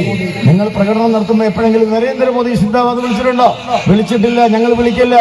ഞങ്ങളുടെ നേതാവ് വാജ്പേയി സിന്ദാബാദ് വിളിച്ചിട്ടുണ്ടോ? വിളിക്കില്ല, വിളിച്ചിട്ടില്ല, നാളെയും വിളിക്കില്ല. രാജീവ് ചന്ദ്രശേഖരൻ സിന്ദാബാദ് വിളിച്ചിട്ടുണ്ടോ? വിളിക്കില്ല, നാളെയും വിളിക്കില്ല. പ്രിയപ്പെട്ടവർ, രാഹുലിനെ പോലെ ഇവിടെ രാഹുൽ ഉണ്ടല്ലോ, ആ രാഹുലിനെ പോലെ ആരും അറിയാതെ ആളുകളെ പറ്റിച്ച് വയറ് വീർപ്പിച്ചാൽ അതിലുണ്ടാവുന്ന കുട്ടിക്കും ജയ് വിളിക്കുന്നവരാ. ഈ നാടിനെ ജയ് വിളിക്കുന്നവരല്ല. അപ്പുറത്തോ ഇടതുപക്ഷമോ അവൻ ചൈനയ്ക്ക് ജയ് വിളിക്കുക, റഷ്യക്ക് ജയ് വിളിക്കുക. പക്ഷെ ഭാരതീയ ജനതാ പാർട്ടി, ഞാൻ പറയാൻ ആഗ്രഹിക്കുന്നു, ഞങ്ങൾക്ക് ഒരേ ഒരു മുദ്രാവാക്യമേ ഉള്ളൂ. പ്രിയപ്പെട്ടവരെ, ഞങ്ങളുടെ നേതാവാണ് നരേന്ദ്രമോദി എന്ന് ഞാൻ പറഞ്ഞല്ലോ. പക്ഷെ BJPയുടെ മുദ്രാവാക്യം എന്താ? ഇവിടെ റഷ്യക്ക് ചൈനയ്ക്ക് ജയ് വിളിക്കുന്നവർ, ഇന്നലെ പറഞ്ഞ ഗാന്ധിക്ക് ജയ് വിളിക്കുന്നവർ. പക്ഷെ BJPയുടെ മുദ്രാവാക്യം എന്താ? പോലീസുകാരന്റെ ലാത്തിയിൽ ഞങ്ങൾ വേദനിക്കുമ്പോഴും ഞങ്ങൾക്ക് ചവിട്ടേക്കുമ്പോഴും കമ്മ്യൂണിസ്റ്റ് ധാരകളിൽ ജയകൃഷ്ണൻ മാസ്റ്റർ പിടഞ്ഞു വീണപ്പോഴും ആ ജയകൃഷ്ണൻ മാസ്റ്ററും ഞങ്ങളും വിളിക്കുന്ന മുദ്രാവാക്യം മറ്റൊന്നുമല്ല, വേറെ ഭാരത മാതാ കി ജയ്. ഭാരതം, ഇന്ത്യയുടെ വികാരം, ഓരോ ഭാരത മാതാ കി ജയ്. ഞങ്ങൾക്ക് മതമില്ല. ഞങ്ങളെ പഠിപ്പിച്ചത് പല്ല് തേക്കാൻ ഉപയോഗിക്കുന്ന ബ്രഷ് പോലെയാണ് മതമെന്നാണ്. പല്ല് തേക്കാൻ ഉപയോഗിക്കുന്ന ബ്രഷ്, നിങ്ങൾ ഉപയോഗിക്കുന്ന ബ്രഷ് നിങ്ങളുടെ ഭാര്യയ്ക്ക് കൊടുക്കൂല. ഭാര്യയും ഭർത്താവും ഭയങ്കര സ്നേഹമാണ്. രാത്രി കെട്ടിപ്പിടിച്ച് രാത്രി കിടന്നുറങ്ങും. പക്ഷെ രാവിലെ എഴുന്നേറ്റ് പല്ല് തേക്കാൻ ചോദിക്കുമ്പോ ഭാര്യയ്ക്ക് ഭാര്യയുടെ ബ്രഷും ഭർത്താവിന്റെ ബ്രഷും. കാമുകിയും ബ്രഷ് രണ്ടും രണ്ടാണ്. പല്ല് മുളച്ചവർക്കെല്ലാം സ്വന്തം ബ്രഷ്. അതാണ് ദീനദയാൽ ഉപാധ്യായ ഏകാത്മ മാനവ ദർശനത്തിൽ പറഞ്ഞിട്ടുള്ളത്. എല്ലാവർക്കും വ്യക്തിപരമാണ് മതം. നിങ്ങൾക്ക് നിങ്ങളുടെ മതം. ശിവനെ പൂജിക്കുന്ന ശൈവമതം, വിഷ്ണുവിനെ പൂജിക്കുന്ന വൈഷ്ണവ മതം, ശക്തിയെ പൂജിക്കുന്ന ശക്തയ മതം, സരസ്വതിയെ പൂജിക്കുന്ന സാരസ്യ മതം, ഗണപതിയെ പൂജിക്കുന്ന ഗാണപത്യ മതം, ആരെയും പൂജിക്കാത്ത ചാർവാക മതം, ജൈനനെ പൂജിക്കുന്ന ജൈനമതം, ബുദ്ധനെ പൂജിക്കുന്ന ബുദ്ധമതം, ക്രിസ്തുവിനെ പൂജിക്കുന്ന ക്രിസ്തുമതം, അള്ളാഹുവിൽ വിശ്വസിക്കുന്ന മുസ്ലിം മതം. ആരേത് മതത്തിൽ വേണേലും പൊക്കോട്ടെ. പക്ഷെ ഇന്ത്യ 1947 ഓഗസ്റ്റ് 15 അരവിന്ദ മഹർഷി പുതുശ്ശേരിയിൽ വെച്ച് പറഞ്ഞല്ലേ, 1919 ഇന്ത്യൻ സ്വാതന്ത്ര്യ സമരത്തിനു വേണ്ടി പോരാടിയ മഹർഷി അരവിന്ദൻ പുതുശ്ശേരിയിലേക്ക് തപസ്സനുഷ്ഠിക്കാൻ പോയി. 1947 ഓഗസ്റ്റ് 15 അദ്ദേഹം പറഞ്ഞു, ഇന്ത്യ സ്വാതന്ത്ര്യമായിട്ടുണ്ട്. പക്ഷെ ഒന്ന് ഞാൻ പറയാം, നമ്മുടെ എല്ലാം ദൈവം, നമ്മുടെ എല്ലാം ഈശ്വരൻ, അടുത്ത 100 വർഷം നമ്മുടെ ഈശ്വരൻ മറ്റാരുമല്ല, അത് ഈ ഭാരതമാതാവാണ്. ഇന്ത്യയാണ്, ഭാരതമാതാവാണ്. സുഹൃത്തുക്കളെ, ഞാൻ പറയാൻ ആഗ്രഹിക്കുന്നു, ആ മഹർഷി അരവിന്ദന്റെ അടുത്ത 100 വർഷം, സ്വാമി വിവേകാനന്ദൻ പറഞ്ഞതുപോലെ അടുത്ത 100 വർഷം ഈ ഭാരതമാണ് അമ്മ എന്ന് ചിന്തിക്കുന്ന ഒരേ ഒരു രാഷ്ട്രീയ പ്രസ്ഥാനമേ ഇന്ന് ഭാരതത്തിലുള്ളൂ. ആ രാഷ്ട്രീയ പ്രസ്ഥാനത്തിന്റെ പേരാണ് ഭാരതീയ ജനതാ പാർട്ടി എന്ന് പറയുന്ന പ്രസ്ഥാനം. അതുകൊണ്ട് എനിക്ക് നിങ്ങളോട് പറയാനുള്ളത്, മതത്തിന്റെ, ജാതിയുടെ, ഭാഷയുടെ, വേഷയുടെ, വർണ്ണത്തിന്റെ, വർഗത്തിന്റെ പേരിൽ ഞങ്ങളെ അടച്ചാവിക്ഷേപിക്കേണ്ട. രാജ്യമാണ് ഞങ്ങൾക്ക് വലുത്. രാജ്യത്തിനു വേണ്ടിയാണ് ഞങ്ങൾ പോരാടുന്നത്. പക്ഷെ രാജ്യദ്രോഹികളാണ് കമ്മ്യൂണിസ്റ്റുകൾ. രാജ്യവിരുദ്ധരാണ് കമ്മ്യൂണിസ്റ്റുകൾ. ഞാൻ ചരിത്രം പറയുകയാണെന്ന് വിചാരിക്കരുത്. കോൺഗ്രസ് ഉണ്ടായത് എവിടെയാ? ഇന്ത്യയിൽ. BJP ഉണ്ടായത് എവിടെയാ? ഇന്ത്യയിൽ. ജനതാദൾ ഉണ്ടായത് എവിടെയാ? ഇന്ത്യയിൽ. കേരള കോൺഗ്രസ് ഉണ്ടായത് എവിടെയാ? ഇന്ത്യയിൽ. ആപ്പ് ഉണ്ടായത് എവിടെയാ? ഇന്ത്യയിൽ. ഇന്ത്യയിൽ ഉണ്ടാവാത്ത ഒരു രാഷ്ട്രീയ പ്രസ്ഥാനത്തിന്റെ പേരാണ് കമ്മ്യൂണിസ്റ്റ് പാർട്ടി. കമ്മ്യൂണിസ്റ്റ് പാർട്ടി അവർക്ക് ഇന്ത്യയിൽ. കമ്മ്യൂണിസ്റ്റ് പാർട്ടി ആദ്യം തുടങ്ങിയത് 1919. ആരാ തുടങ്ങിയത്? ഇന്ത്യയിലെ കമ്മ്യൂണിസ്റ്റ് പാർട്ടി തുടങ്ങിയതാരാ? MN Roy. Abani Mukherji M N റോയും കൂടി താഷ്കണ്ടിൽ ഒരു 15 പേരെ തടഞ്ഞു നിർത്തി. ആരാ 15? ഖിലാഫത്ത് പ്രസ്ഥാനം. 1919 ഖിലാഫത്ത് പ്രസ്ഥാനം. ആ ഖിലാഫത്ത് പ്രസ്ഥാനത്തിന്റെ പേരിൽ ഭാരതം വേണ്ട, ഭാരതം ഹറാമാണ്, ഭാരതം ബിംബാരാധനയുടെ നാടാണ് എന്ന് പറഞ്ഞുകൊണ്ട് ഭാരതത്തെ ഹറാം എന്ന് പ്രഖ്യാപിച്ച് ഇന്ത്യയിൽ നിന്ന് ഓടിപ്പോയവർ, തുർക്കിയിലേക്ക് പോയവർ, ഇമാമിന്റെ ഖലീഫയുടെ ആഹ്വാനം സ്വീകരിച്ചു പോയവർ, അവരെ താഷ്കണ്ടിൽ വെച്ച് തടഞ്ഞു നിർത്തി. നിങ്ങൾ എങ്ങടാ?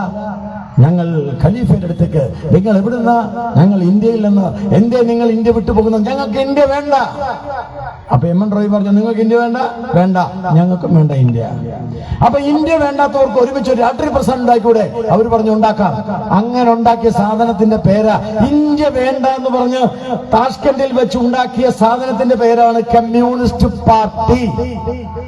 നിഷേധിക്കാൻ പറ്റുമോ ആർക്കെങ്കിലും? ഏതെങ്കിലും കമ്മ്യൂണിസ്റ്റ് നിഷേധിക്കാൻ പറ്റുമോ? ആദ്യത്തെ സമ്മേളനം, കമ്മ്യൂണിസ്റ്റ് പാർട്ടിയുടെ ആദ്യത്തെ സമ്മേളനം തുടങ്ങിയത് എവിടെയാ?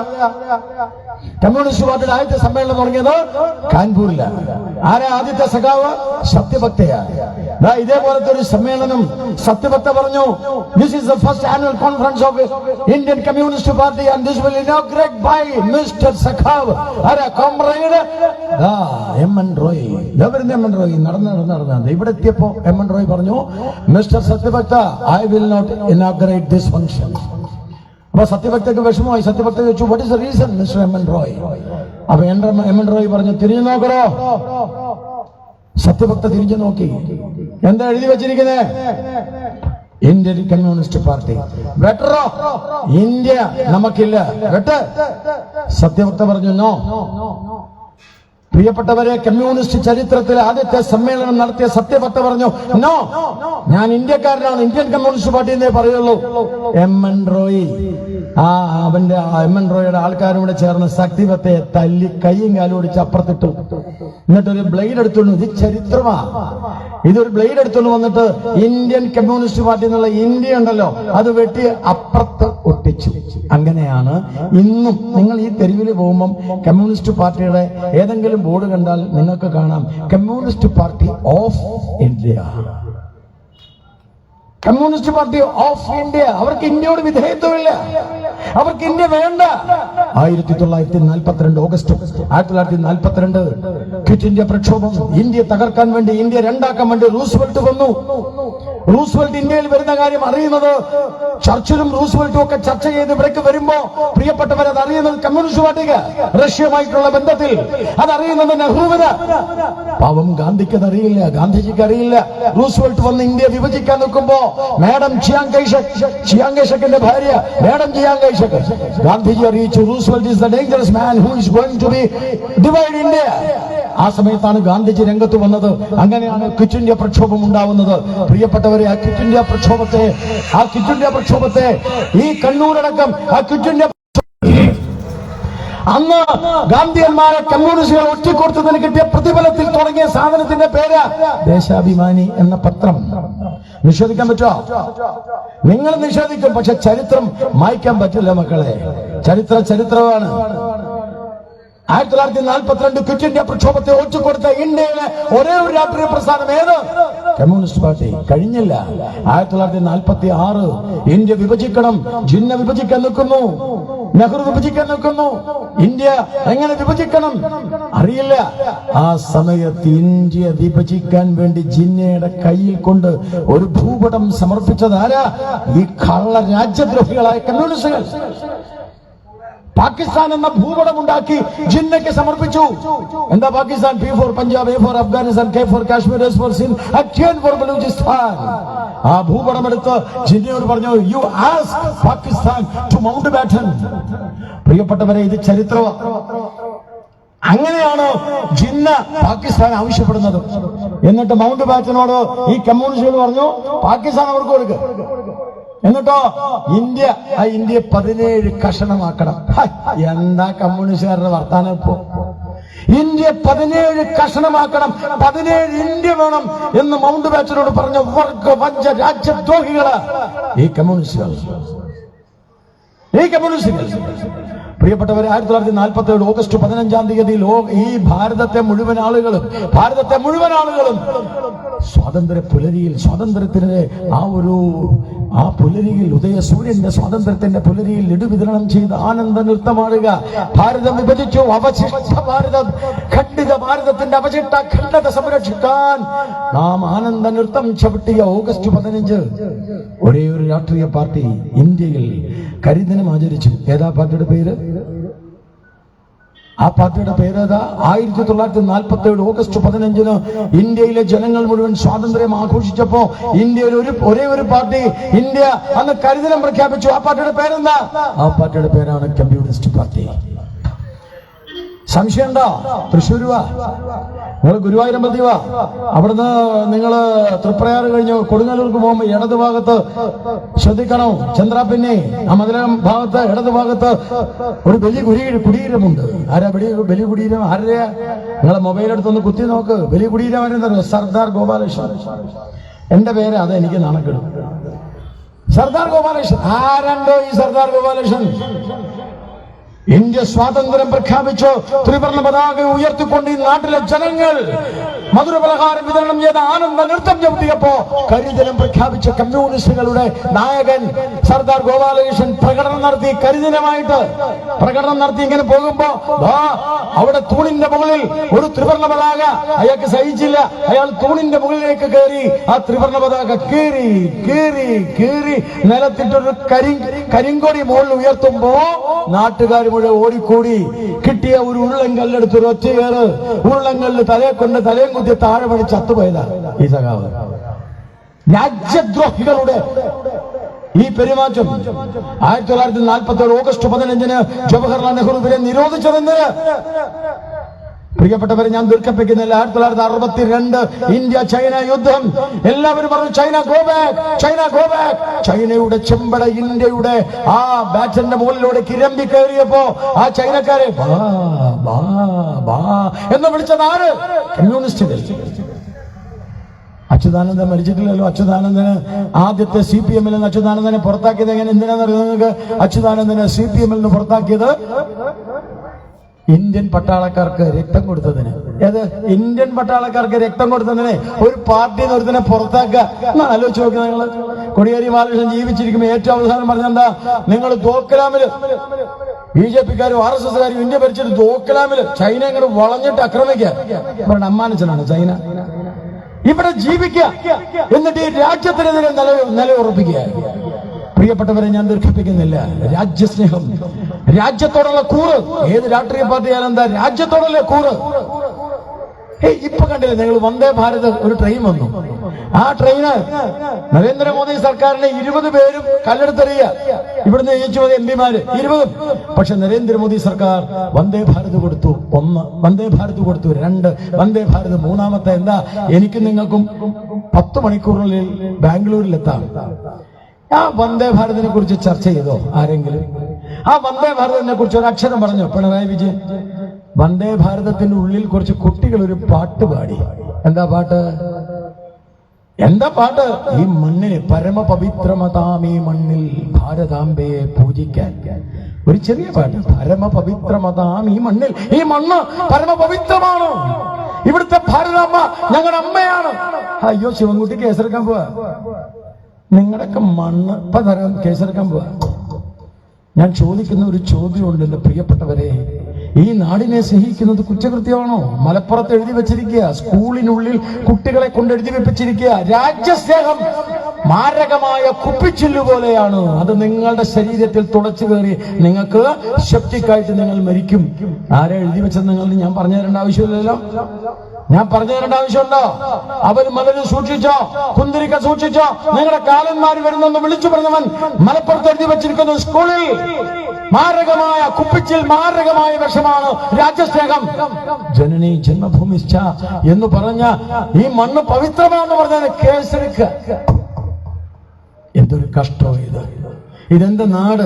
എന്നിട്ട് പോയി കുത്ത അരിവാൾ ചുറ്റിയ നക്ഷത്രത്തിൽ. പ്രിയപ്പെട്ടവർ, ഇപ്പൊ ഭയങ്കര ബഹള. PM ശ്രീ പദ്ധതി, PM ശ്രീ പദ്ധതി നടപ്പാക്കില്ല. എന്തുകൊണ്ട് ഈ PM ശ്രീ പദ്ധതി? PM പ്രധാനമന്ത്രി എന്താണെന്ന് ഈ സാധനം എന്താണെന്ന് അറിയണ്ടേ? ഒന്നും എടുത്ത് വായിച്ചു നോക്കണ്ടേ?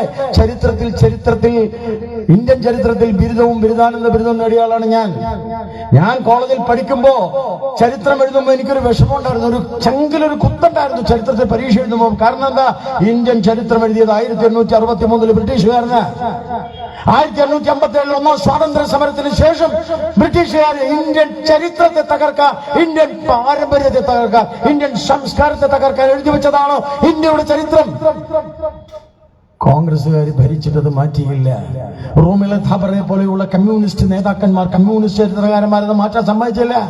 പക്ഷേ ഭാരതീയ ജനതാ പാർട്ടി, നരേന്ദ്രമോദി ഇന്ത്യൻ പാരമ്പര്യത്തിൽ വിശ്വസിക്കുന്ന, ഇന്ത്യൻ ധർമ്മത്തിൽ വിശ്വസിക്കുന്ന ആ നരേന്ദ്രമോദി പറഞ്ഞു, ചരിത്രമാകണം, യഥാർത്ഥ ചരിത്രമാവണം.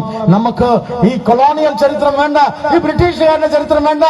ഇന്നലെ രാജ്ഭവന്റെ പേര് മാറ്റി, രാജ്ഭവന്റെ പേര് ഇനി ലോക് ഭവൻ എന്നാണ്. ബ്രിട്ടീഷുകാരുടെ കൊളോണിയലിസത്തിനെതിരെ ഞങ്ങൾ രംഗത്ത് വന്നു. PM ശ്രീ പദ്ധതി, നിങ്ങളുടെയൊക്കെ വീട്ടിൽ പിള്ളേരില്ലേ? 8ാം ക്ലാസ്സിൽ പഠിക്കുന്ന പിള്ളേരുടെ ആദ്യത്തെ പുസ്തകം എടുത്ത് വായിക്കുക. എന്താ? ആര്യൻ ഇവിടുന്ന് വന്ന മധ്യേഷ്യൻ ലുഫ്താനിയിൽ നിന്ന്. 2ാമത്തെ ചാപ്റ്റർ എന്താ? ദ്രാവിഡൻ ഇവിടെ നിന്ന് ആഫ്രിക്കയിലെ മെഡിറ്ററേനിയൻ പ്രദേശത്ത് നിന്ന്. 3ാമത്തെ ചാപ്റ്റർ അപ്പോൾ ഭാരതമോ, കൊരങ്ങന്മാർ ചാടിക്കളിച്ചു വന്ന സ്ഥലമാണ് ഭാരതം. ബ്രിട്ടീഷുകാരൻ പറഞ്ഞു, ആര്യന്റെ നേതാവ് രാമൻ, ദ്രാവിഡന്റെ നേതാവ് രാവണൻ, രാമരാമ യുദ്ധം, രാമരാവണ യുദ്ധം, ആര്യ ദ്രാവിഡ സംഘർഷം. കോളേജിൽ പഠിച്ച ഞാൻ പറഞ്ഞത് ശരിയല്ല. എന്നെ പഠിപ്പിച്ച ഉഷ ടീച്ചറുണ്ട്, മാർക്സിസ്റ്റ് പാർട്ടിയുടെ വലിയ നേതാവ്. Teacher, it is wrong, how you can say like that? അപ്പൊ പറഞ്ഞു, നല്ല വെളുത്ത നിറമാണ് ആര്യന്, നീർത്ത മൂക്കാണ് ആര്യന്, കറുത്ത നിറമാണ് ദ്രാവിഡന്, പതിഞ്ഞ മൂക്കാണ് ദ്രാവിഡന്. സിംബലൈസ് ചെയ്തു. ഞാൻ പറഞ്ഞു, നിങ്ങൾ രാമായണം വായിക്ക്. വെളുത്ത നിറം, രാമനേക്കാൾ വെളുത്ത നിറം രാവണനാണ്. മഹാഭാരതം വായിക്ക്, കറുത്ത നിറമാണ് കൃഷ്ണന്. ഇതൊക്കെ തെറ്റാണ്, ഇത് മാറണം. പ്രിയപ്പെട്ടവരെ, ഭാരതം എന്ന് പറയുന്നത് കാട് പിടിച്ച് നടന്ന സ്ഥലമാണെന്ന് എഴുതി വെച്ചത് ഈ ചരിത്രം ഈ നാട്ടിലെ കുട്ടികളെ പഠിപ്പിക്കണത്രേ. ഞാൻ പറയാൻ ആഗ്രഹിക്കുന്നു, നരേന്ദ്രമോദി ഇന്ത്യ ഭരിക്കുന്നിടത്തോളം കാലം, ഭാരതീയ ജനതാ പാർട്ടി ഇന്ത്യയിൽ പ്രവർത്തിക്കുന്നിടത്തോളം കാലം ബ്രിട്ടീഷ് അടിമത്തത്തിന്റെ ഒരു തുമ്പും ചുണ്ണും ചുപ്പും ഞങ്ങൾ ഈ നാട്ടിൽ ഉണ്ടാക്കില്ല. ഈ രാജ്യത്തെ സംരക്ഷിക്കാനുള്ള ബാധ്യത ഞങ്ങൾക്കുണ്ട്. അതുകൊണ്ട് പ്രിയപ്പെട്ടവരെ, വികസനം വേണോ, വിശ്വാസം വേണോ, അതോ രാജ്യദ്രോഹത്തിന് കൂട്ടുനിൽക്കണോ, രാജ്യവിരുദ്ധരോടൊപ്പം പോണോ, അതോ ഈ അഴിമതിക്കാരോടൊപ്പം പോണോ? നിങ്ങൾക്ക് ചിന്തിക്കാം. എന്റെ സമയം വൈകിയതുകൊണ്ട് ഞാൻ നിർത്തുന്നു. ഇന്നത്തെ ഈ ദുഃഖകരമായ വേളയിൽ ഈ അനുസ്മരണ സമ്മേളനം ഔപചാരികമായി ഉദ്ഘാടനം ചെയ്തതായി പ്രഖ്യാപിക്കുന്നു. വന്ദേ ഭാരതം. അടുത്തതായി ഇവിടെ മുഖ്യ പ്രഭാഷണം നടത്താൻ വേണ്ടി എത്തിയിരിക്കുന്നത് യുവമോർച്ചയുടെ സംസ്ഥാന ജനറൽ സെക്രട്ടറി ശ്രീ വരുൺ പ്രസാദ് അവർകളാണ്. അദ്ദേഹത്തെ സ്നേഹപൂർവ്വം ക്ഷണിക്കുന്നു.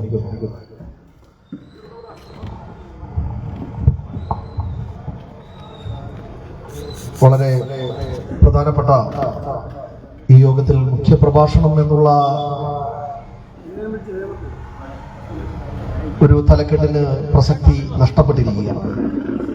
നമ്മുടെ പാർട്ടിയുടെ ആദരണീയനായിട്ടുള്ള സംസ്ഥാന ഉപാധ്യക്ഷൻ, നമ്മുടെ പ്രിയങ്കരനായ ശ്രീ B. ഗോപാലകൃഷ്ണൻ സവിസ്തരം നമ്മുടെ മുമ്പിൽ എല്ലാ കാര്യങ്ങളും പറഞ്ഞു വെച്ച് കഴിഞ്ഞിരിക്കുന്നു. അതുകൊണ്ട് തന്നെ ഈ അനുസ്മരണ ദിനത്തിൽ നമ്മുടെ എല്ലാം പ്രിയങ്കരനായിട്ടുള്ള, നമ്മുടെ മുമ്പേ നമ്മുടെ വഴികാട്ടിയായി നടന്നുപോയ കമ്മ്യൂണിസ്റ്റ് നരാധമന്മാർ കൊല്ലക്കത്തിക്ക് ഇരയാക്കിയ ഒരു ആശയത്തെ ആയുധം കൊണ്ട് ഇല്ലാതാക്കാമെന്നുള്ള തെറ്റിദ്ധാരണ കൊണ്ട് നടപ്പിലാക്കിയ കൊലപാതകത്തിന്റെ ഒരു നരമേധത്തിന്റെ അനുസ്മരണ സദസ്സിൽ നമ്മൾ ഇവിടെ ഒരുമിച്ച് കൂടിയിരിക്കുകയാണ്.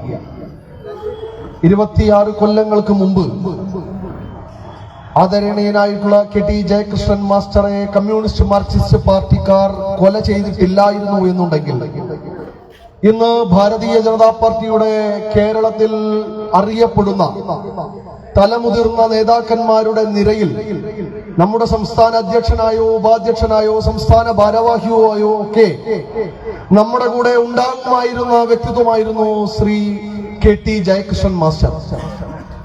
അദ്ദേഹത്തിന്റെ കരുത്തുറ്റ സംഘടനാ പാഠവും കൊണ്ടും ജനങ്ങളോടുള്ള അഭേദ്യമായിട്ടുള്ള ബന്ധം കൊണ്ടും സഹപ്രവർത്തകരോടുള്ള സ്നേഹവാത്സല്യം കൊണ്ടും ഇന്നും ജയകൃഷ്ണൻ മാസ്റ്റർ ഓർമ്മിക്കപ്പെടുകയാണ്. നേരത്തെ സത്യപ്രകാശൻ മാസ്റ്റർ ഇവിടെ സൂചിപ്പിച്ചതുപോലെ ഞാനും ഈ പരിപാടിയുടെ അധ്യക്ഷത വഹിക്കുന്ന യുവമോർച്ചയുടെ ജില്ലാ അധ്യക്ഷനുമൊക്കെ ജയകൃഷ്ണൻ മാസ്റ്റർ കൊല്ലപ്പെടുന്ന സമയത്ത് ചെറിയ കുട്ടികളാണ്. ജയകൃഷ്ണൻ മാസ്റ്റർ കൊല്ലപ്പെട്ട് 1/4 നൂറ്റാണ്ട് കഴിഞ്ഞിട്ടും ജയകൃഷ്ണൻ മാസ്റ്ററുടെ ഫോട്ടോ ഛായാചിത്രം കാണുമ്പോൾ, അദ്ദേഹത്തിന്റെ ബലിദാന ദിനം കടന്നു വരുമ്പോൾ ആവേശത്തോടുകൂടി അദ്ദേഹത്തിന്റെ പാത പിന്തുടരണമെന്ന് തീരുമാനം മനസ്സിലെടുത്തുകൊണ്ട് ഈ ജൻസി കാലഘട്ടത്തിലും പുതിയ യുവാക്കൾ, യുവതികൾ അദ്ദേഹം ഉയർത്തിപ്പിടിച്ചിട്ടുള്ള താമര ആലേഖനം ചെയ്ത കുങ്കുമ ഹരിത പതാക കയ്യിൽ പിടിച്ചുകൊണ്ട് ഭാരതമാതാവിന് ജയ് വിളിച്ചുകൊണ്ട് ഈ പ്രസ്ഥാനത്തിന് വേണ്ടി, ഈ നാടിനു വേണ്ടി, ഈ നാട്ടിന്റെ തെരുവീതികളിലേക്ക് ഇറങ്ങിത്തിരിക്കുവാനുള്ള ചങ്കൂറ്റം കാണിക്കുന്നു എന്ന് പറയുമ്പോ നമുക്ക് അഭിമാനത്തോടു കൂടി പറയാം, ജയകൃഷ്ണൻ മാസ്റ്റർ മരണപ്പെട്ടിട്ടില്ല. ജയകൃഷ്ണൻ മാസ്റ്റർ മരണപ്പെട്ടോ എന്ന് ചോദിക്കുമ്പോൾ നമ്മൾ പറയണം, ജയകൃഷ്ണൻ മാസ്റ്റർ മരിച്ചിട്ടില്ല. ജയകൃഷ്ണൻ മാസ്റ്ററുടെ ഭൗതിക ദേഹം ചിലപ്പോ ഈ മണ്ണിൽ നിന്ന് പോയിട്ടുണ്ടാവും. അദ്ദേഹത്തിന്റെ ശവശരീരം, അദ്ദേഹത്തിന്റെ മൃതശരീരം ചിലപ്പോ അഗ്നി ഏറ്റുവാങ്ങിയിട്ടുണ്ടാവാം, അത് ഭസ്മമായി പോയിട്ടുണ്ടാവാം. പക്ഷേ അദ്ദേഹത്തിന്റെ സ്വപ്നങ്ങൾ, അദ്ദേഹത്തിന്റെ പ്രവർത്തനങ്ങൾ, അദ്ദേഹത്തിന്റെ ആശയങ്ങൾ, അദ്ദേഹം ഉയർത്തിപ്പിടിച്ചിട്ടുള്ള ആദർശം, അത് ഇന്നും ഈ മണ്ണിൽ അങ്ങനെ ജ്വലിച്ചു നിൽക്കുകയാണ്. നൂറുകണക്കിന്, ആയിരക്കണക്കിന്, 10,000-കണക്കിന് യുവാക്കളിലൂടെ, യുവതികളിലൂടെ, സാധാരണക്കാരിലൂടെ ജയകൃഷ്ണൻ മാസ്റ്റർ ഇന്നും ജീവിച്ചുകൊണ്ടിരിക്കുകയാണ്. അതിന്റെ ഉത്തമ ഉദാഹരണമാണ് ഇന്ന് കേരളത്തിൽ ഏകദേശം 20,000-നടുത്ത് വാർഡുകളിൽ ജയകൃഷ്ണൻ മാസ്റ്റർ അനുസ്മരണ യോഗങ്ങൾ നടന്നു കഴിഞ്ഞിരിക്കുന്നു.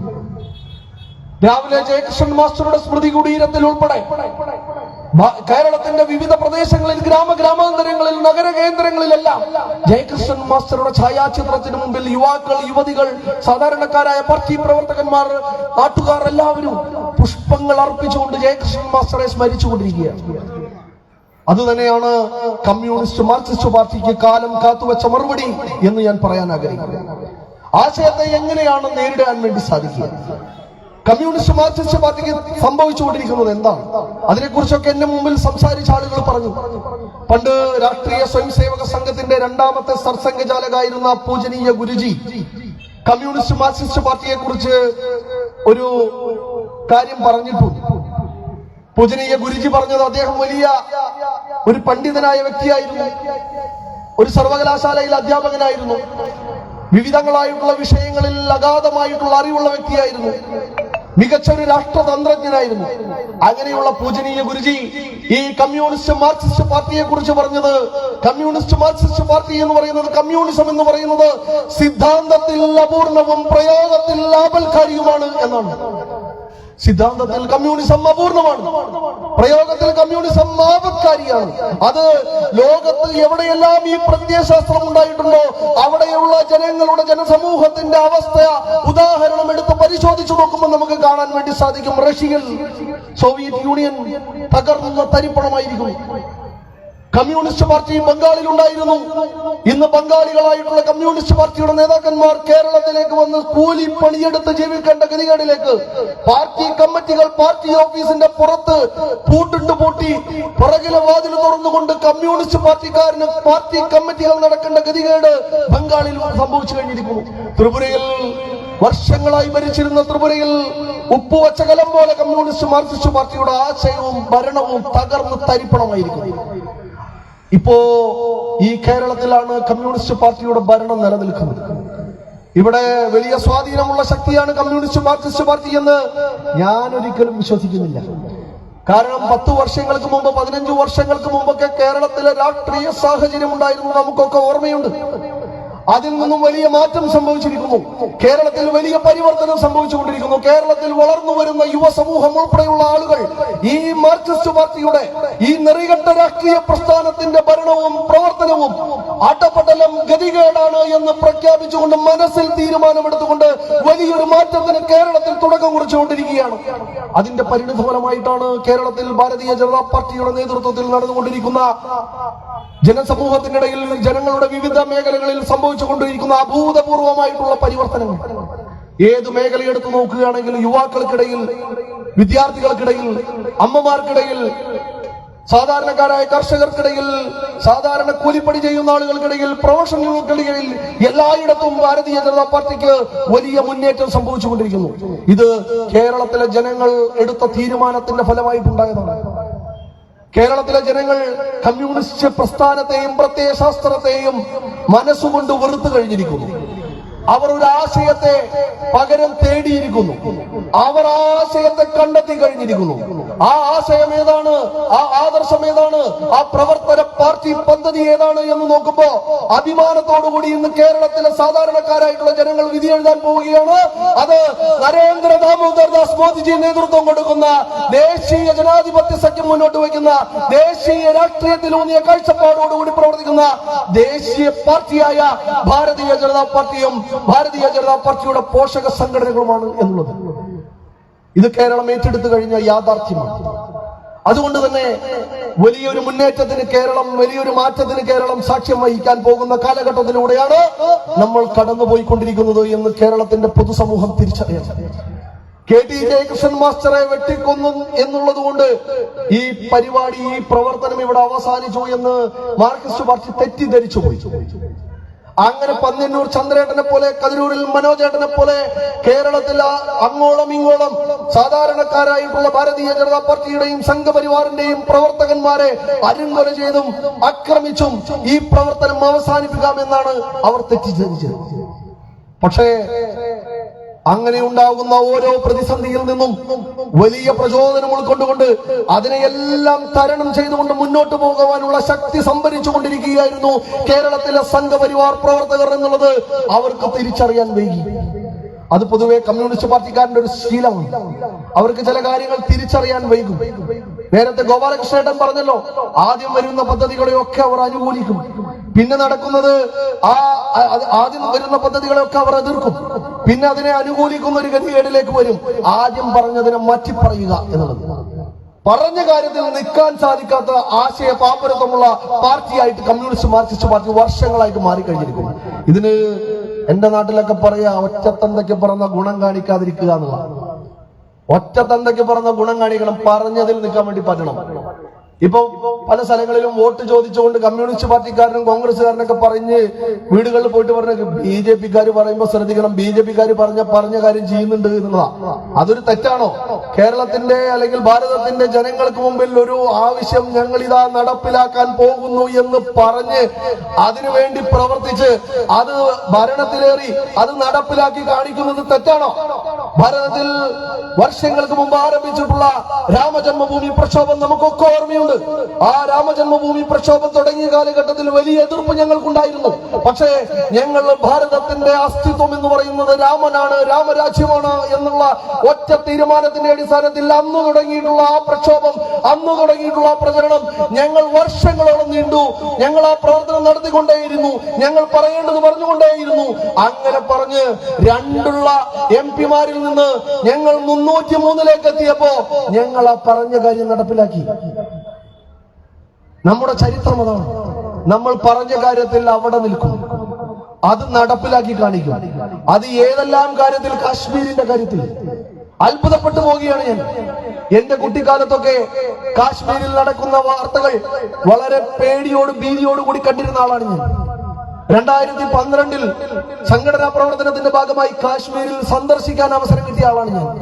കാശ്മീരിലൂടെ പോകുമ്പോ എത്രയും പെട്ടെന്ന് വീട്ടിലേക്ക് എത്തിപ്പോകണമേ, എത്രയും പെട്ടെന്ന് നാട്ടിലേക്ക് എത്തിപ്പോകണമേ എന്ന് പ്രാർത്ഥിക്കേണ്ട ഒരു അന്തരീക്ഷത്തിലൂടെയാണ് കടന്നുപോയിക്കൊണ്ടിരുന്നത്. എവിടെ നോക്കിയാലും അതിഭീകരന്മാരായിട്ടുള്ള ആളുകളെ പോലെ തോന്നിപ്പിക്കുന്ന കീർത്തിചക്ര സിനിമയൊക്കെ കണ്ടിട്ട് ഇറങ്ങിയ സമയത്ത് വളരെയധികം പേടി തോന്നുന്ന ഒരു അന്തരീക്ഷം കാശ്മീരിൽ ആ കാലഘട്ടത്തിൽ ഉണ്ടായിരുന്നു. എന്നും തീവ്രവാദ ആക്രമണത്തിന്റെ കഥകൾ അവിടെ കേട്ടിരുന്നു. കാശ്മീരിൽ വലിയ മാറ്റങ്ങൾ ഉണ്ടായി. 370-ാം വകുപ്പ് എടുത്തു കളഞ്ഞ് കാശ്മീർ ഭാരതത്തിന്റെ അവിഭാജ്യ ഘടകമാണ് എന്ന് ഇന്ന് ഈ രാജ്യത്ത് പ്രഖ്യാപിക്കുവാൻ നമുക്ക് സാധിച്ചു. വർഷങ്ങൾക്ക് മുമ്പ് നരേന്ദ്രമോദിജി നടത്തിയിട്ടുള്ള സമരത്തിന്റെ തുടർച്ചയാണത്. ബംഗ്ലാദേശിൽ നുഴഞ്ഞുകയറ്റക്കാർക്കെതിരെ 2010 ചലോ ചിക്കനക് എന്ന് പറയുന്ന ഭാരതത്തിന്റെ ഒരു അതിർത്തി ഗ്രാമത്തിലേക്ക് മാർച്ച് നടത്തിയപ്പോ ആ മാർച്ചിന്റെ ABVP നടത്തിയ മാർച്ചിന്റെ പോസ്റ്റർ ഒട്ടിച്ച ആളാണ് ഞാൻ. 2010 ബംഗ്ലാദേശിൽ നുഴഞ്ഞുകയറ്റം അവസാനിപ്പിക്കണം എന്നായിരുന്നു ആ പ്രക്ഷോഭത്തിന്റെ മുദ്രാവാക്യം. ആ ബംഗ്ലാദേശി പ്രക്ഷോഭം, ആ നുഴഞ്ഞുകയറ്റ വിരുദ്ധ പ്രക്ഷോഭം നടത്തേണ്ടതിന്റെ ആവശ്യകത അന്ന് പൂർണ്ണമായിട്ടും എനിക്ക് ബോധ്യമുണ്ടായിരുന്നില്ല. പക്ഷേ ഇന്ന് നമ്മുടെ നാട്ടിൽ നടന്നുകൊണ്ടിരിക്കുന്ന പല സംഭവങ്ങളും കാണുമ്പോ ബംഗ്ലാദേശികൾ ഉൾപ്പെടെയുള്ള ആളുകൾ വ്യാജ ID കാർഡും വ്യാജ വോട്ടർ ആധാർ കാർഡും ഒക്കെ ഉണ്ടാക്കി നമ്മുടെ നാട്ടിൽ സൃഷ്ടിച്ചു കൊണ്ടിരിക്കുന്ന അരാജകത്വവും അരാഷ്ട്രീയവാദവും വിഘടനവാദവും ഒക്കെ തിരിച്ചറിഞ്ഞുകൊണ്ടിരിക്കുമ്പോ അന്ന് നമ്മൾ നടത്തിയിട്ടുള്ള പ്രവർത്തനം രാജ്യസുരക്ഷയ്ക്ക് എത്രമാത്രം വിലപ്പെട്ടതായിരുന്നു എന്ന് ഇന്ന് കാലം തെളിയിച്ചിരിക്കുകയാണ്. അങ്ങനെ നിരവധിയായിട്ടുള്ള സംഭവങ്ങൾ, ഇതൊക്കെ ഞങ്ങൾ ഒരു പ്രാവശ്യം പറഞ്ഞ കാര്യത്തിൽ ഞങ്ങൾ നിന്നിട്ടുണ്ട്. പക്ഷേ കമ്മ്യൂണിസ്റ്റ് മാർക്സിസ്റ്റ് പാർട്ടി ഇന്ന് പറയുന്നതല്ല നാളെ പറയുന്നത്. അവർ ഇന്ന് എതിർക്കുന്നതിനെ നാളെ അനുകൂലിക്കുന്നു. ഇതൊരു ഗതികേടാണ്. ഇത് കേവലം ഒരു കോർപ്പറേറ്റ് മാഫിയ സംഘത്തെ പോലെ അധപ്പതിച്ചിരിക്കുന്ന ഒരു രാഷ്ട്രീയ പാർട്ടിയെ നമുക്ക് കാണണമെന്നുണ്ടെങ്കിൽ കേരളത്തിലെ കമ്മ്യൂണിസ്റ്റ് മാർക്സിസ്റ്റ് പാർട്ടിയെ നിങ്ങൾ കാണണം. സഹകരണ ബാങ്കിലെ ജോലിയും സഹകരണ ബാങ്കിലെ ചില കൈവായ്പകളും അത് വെച്ചുള്ള ചില ഭീഷണികളും ചില അക്രമ രാഷ്ട്രീയവും വടിവാൾ രാഷ്ട്രീയവും കൊണ്ട് മാത്രം കേരളത്തിൽ പിടിച്ചു നിൽക്കുന്ന ഒരു കോർപ്പറേറ്റ് മാഫിയയായിട്ട് കേരളത്തിലെ കമ്മ്യൂണിസ്റ്റ് പാർട്ടി മാറിക്കഴിഞ്ഞിരിക്കുന്നു. ജനങ്ങൾ അവരെ അംഗീകരിക്കുന്നില്ല, ജനങ്ങൾ അവരെ ഇഷ്ടപ്പെടുന്നില്ല, ജനങ്ങൾ അവരെ സ്വീകരിക്കുന്നില്ല. അതുകൊണ്ട് ഭാരതത്തിലെ മറ്റു സംസ്ഥാനങ്ങളെ പോലെ കേരളത്തിലും CPIM എന്ന് പറയുന്നത് ഞാൻ നേരത്തെ പറഞ്ഞതുപോലെ ഉപ്പുവച്ച കലം പോലെ തകർന്ന് തരിപ്പണമാവും എന്നുള്ള കാര്യത്തിൽ ഒരു സംശയവുമില്ല. ഇത് ഒരു പരിവർത്തനത്തിന്റെ കാലഘട്ടമാണ് എന്ന് ഞാൻ പറഞ്ഞു. ആ പരിവർത്തനത്തിന്റെ കാലഘട്ടത്തിന്റെ വേഗത വികസനത്തിന് വേണ്ടിയുള്ളതാവണം. വികസനമായിരിക്കണം നമ്മുടെ ലക്ഷ്യം. മതമില്ലാത്ത, രാഷ്ട്രീയമില്ലാത്ത, ജാതിയില്ലാത്ത, വർഗമില്ലാത്ത, വർണ്ണമില്ലാത്ത എല്ലാവരെയും ഒരുപോലെ കാണുന്ന സബ്കാ സാത്ത് സബ്കാ വികാസ് എന്ന് പറയുന്ന മുദ്രാവാക്യമാണ് ഈ കാലഘട്ടത്തിന്റെ മുദ്രാവാക്യം. അതുകൊണ്ട് തന്നെ നമ്മുടെ ആദരണീയനായിട്ടുള്ള സംസ്ഥാന അധ്യക്ഷൻ ശ്രീ രാജീവ് ചന്ദ്രശേഖർജി അദ്ദേഹത്തിന്റെ ചുമതല ഏറ്റെടുത്ത സമയത്ത് അദ്ദേഹം കേരളത്തിന്റെ പൊതുസമൂഹത്തിന്റെ മുന്നിലേക്ക് വെച്ചത് ഞങ്ങൾ വികസിത കേരളം എന്ന മുദ്രാവാക്യമാണ് ഉയർത്തിപ്പിടിക്കാൻ ആഗ്രഹിക്കുന്നത് എന്നാണ്. നമ്മുടെ വികസനം എല്ലാവർക്കും വേണ്ടിയിട്ടുള്ള വികസനമാണ്. നരേന്ദ്രമോദി സർക്കാർ ഈ രാജ്യത്ത് കഴിഞ്ഞ 10 വർഷത്തിലേറെ കാലമായി നടപ്പിലാക്കിക്കൊണ്ടിരിക്കുന്ന എല്ലാ പദ്ധതികളും ഇവിടുത്തെ സാധാരണക്കാരന് വേണ്ടിയിട്ടുള്ളതാണ്. അതിലൊരു തരത്തിലും രാഷ്ട്രീയം അദ്ദേഹം കണ്ടിട്ടില്ല. വർഗീയവാദിയാണ്, മുസ്ലിം വിരോധിയാണ് എന്ന് പറഞ്ഞു നടന്നിരുന്ന നരേന്ദ്രമോദി സർക്കാർ നടപ്പിലാക്കിയ ഒരു പദ്ധതിയിൽ പോലും ഒരു മതവിവേചനം നമുക്ക് ചൂണ്ടിക്കാണിക്കാൻ സാധിക്കില്ല. ഇതാണ് ഭാരതീയ ജനതാ പാർട്ടിയുടെ അസ്തിത്വം. ഇതാണ് ഞങ്ങളുടെ മാതൃക. ഇതാണ് ഞങ്ങളുടെ പ്രവർത്തന ശൈലി. ജൽജീവൻ മിഷനിലൂടെ സാധാരണക്കാരന്റെ വീടുകളിലേക്ക് കുടിവെള്ളം എത്തിക്കണമെന്ന് ഞങ്ങൾ തീരുമാനിക്കുമ്പോ അവിടെ ഞങ്ങൾ കമ്മ്യൂണിസ്റ്റ് പാർട്ടിയുടെ മെമ്പറാണോ, BJP കാരനാണോ, കോൺഗ്രസ്സുകാരനാണോ, ഇന്ത്യൻ യൂണിയൻ മുസ്ലിം ലീഗുകാരനാണോ ആ വീട്ടിൽ ജീവിക്കുന്നത് എന്ന് നോക്കിയിട്ടല്ല ആ പദ്ധതി നടപ്പിലാക്കുക. പക്ഷെ കമ്മ്യൂണിസ്റ്റ് മാർക്സിസ്റ്റ് പാർട്ടി എന്താ ചെയ്യുക? കോൺഗ്രസ് എന്താ ചെയ്യുക? ഇവിടെ PM ശ്രീ പദ്ധതിയെ കുറിച്ച് പറഞ്ഞു. 1300 കോടി രൂപയിലധികം സാധാരണക്കാരായിട്ടുള്ള ആളുകളുടെ കുട്ടികൾ പഠിക്കേണ്ട ഗവൺമെന്റ് സ്കൂളുകളിലേക്ക് കിട്ടേണ്ട പദ്ധതി. ആ കുട്ടികൾ പഠിക്കുന്ന ക്ലാസ് റൂമുകൾ ഹൈടെക് ആവുന്ന പദ്ധതി. ആ കുട്ടികൾ പഠിക്കുന്ന ലാബുകൾ അത്യാധുനിക നിലവാരത്തിലേക്ക് ഉയരുന്ന പദ്ധതി. അതിനെ തുരങ്കം വെച്ചത് രാഷ്ട്രീയത്തിന്റെ പേരിൽ മാത്രമാണ് എന്ന് ഈ പാനൂരിലെ ജനത തിരിച്ചറിയണം. ഇത് ഈ നാടിന് അപകടമാണ്. ഇതുകൊണ്ടാണ് ഈ നാട് വിട്ട് യുവാക്കൾ ഉൾപ്പെടെയുള്ള ആളുകൾ ഇവിടെ നിന്ന് ഓടിപ്പോകുന്നത്. എന്തിനും രാഷ്ട്രീയം കാണും, എന്തിനും മതം പറയും, എന്തിനും വിദ്വേഷവും വിപത്തും മാത്രം ഉണ്ടാക്കുന്നു. ഇത് കമ്മ്യൂണിസ്റ്റ് മാർക്സിസ്റ്റ് പാർട്ടി ഈ നാട്ടിൽ വിതച്ച വിത്ത് മുളച്ചതിന്റെ ലക്ഷണങ്ങളാണ്. ആ വിത്ത് പിഴുതെറിഞ്ഞുകൊണ്ട്, ആ മുള പൊട്ടിയതിനെ എടുത്തുകൊണ്ട് ഇവിടെ പുതിയൊരു വിത്ത് വിതക്കുന്ന പ്രവർത്തനമാണ് ഭാരതീയ ജനതാ പാർട്ടി നടത്തിക്കൊണ്ടിരിക്കുന്നത്. അതിനുള്ള പ്രചോദനം നമുക്ക് ആരാണ്? ഞങ്ങൾ ജയിക്കുമെന്ന് വിശ്വസിച്ച് തെരഞ്ഞെടുപ്പുകളിലേക്ക് ഇറങ്ങി തിരിച്ച ആളുകളല്ല. ഞങ്ങൾ തോൽക്കുമെന്ന് ഉറപ്പിച്ചുകൊണ്ട് രാഷ്ട്രീയ പ്രവർത്തനത്തിന്, തെരഞ്ഞെടുപ്പ് പ്രവർത്തനത്തിലേക്ക് ഇറങ്ങി വന്ന ആളുകളാണ്. അതിന് ഞങ്ങൾക്ക് ഒറ്റ കാര്യത്തിലാണ് ഞങ്ങളുടെ മനസ്സിലുള്ള ഒറ്റ വിശ്വാസം കൊണ്ട് മാത്രമാണ്. കാരണം ഇന്നല്ലെങ്കിൽ നാളെ നമ്മൾ നടത്തുന്ന സത്യസന്ധപൂർണമായ, ത്യാഗനിർഭരമായ, ആത്മാർത്ഥപരമായിട്ടുള്ള ഈ ജനസേവന പ്രവർത്തനത്തെ കേരളത്തിന്റെ ജനത ഇരു കൈയും നീട്ടി സ്വീകരിക്കുമെന്നുള്ള ഉറപ്പ്, ആ ഉറച്ച വിശ്വാസം ഞങ്ങൾക്കുള്ളത് കൊണ്ടാണ് ഞങ്ങൾ ഈ പ്രവർത്തനത്തിന് ഇറങ്ങി തിരിച്ചത്. അത് കാലം തെളിയിച്ചുകൊണ്ടിരിക്കുകയാണ്. ഇന്ന് തിരുവനന്തപുരം കോർപ്പറേഷൻ ഉൾപ്പെടെ ഭാരതീയ ജനതാ പാർട്ടി ഇവിടത്തെ ത്രിതല പഞ്ചായത്ത് തെരഞ്ഞെടുപ്പിൽ വിപ്ലവാത്മകരമായിട്ടുള്ള വിജയം നേടാൻ പോകുന്ന ഒരു അന്തരീക്ഷത്തിൽ നമ്മൾ എത്തി നിൽക്കുകയാണ്.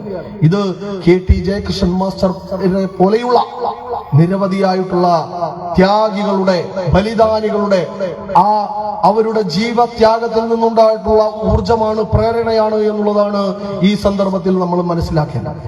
അവരുടെ ജീവിതം, അവരുടെ ജീവൻ അത് പൊലിഞ്ഞു പോയിട്ടില്ല. അതിപ്പോഴും നമ്മുടെ ഓരോരുത്തരുടെയും ഹൃദയത്തിൽ കത്തുന്നു, കത്തിജ്വലിക്കുന്നു.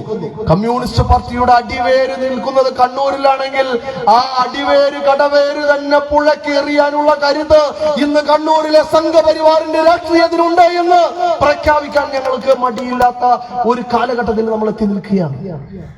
ഇത് തന്നെയാണ് മാറ്റം.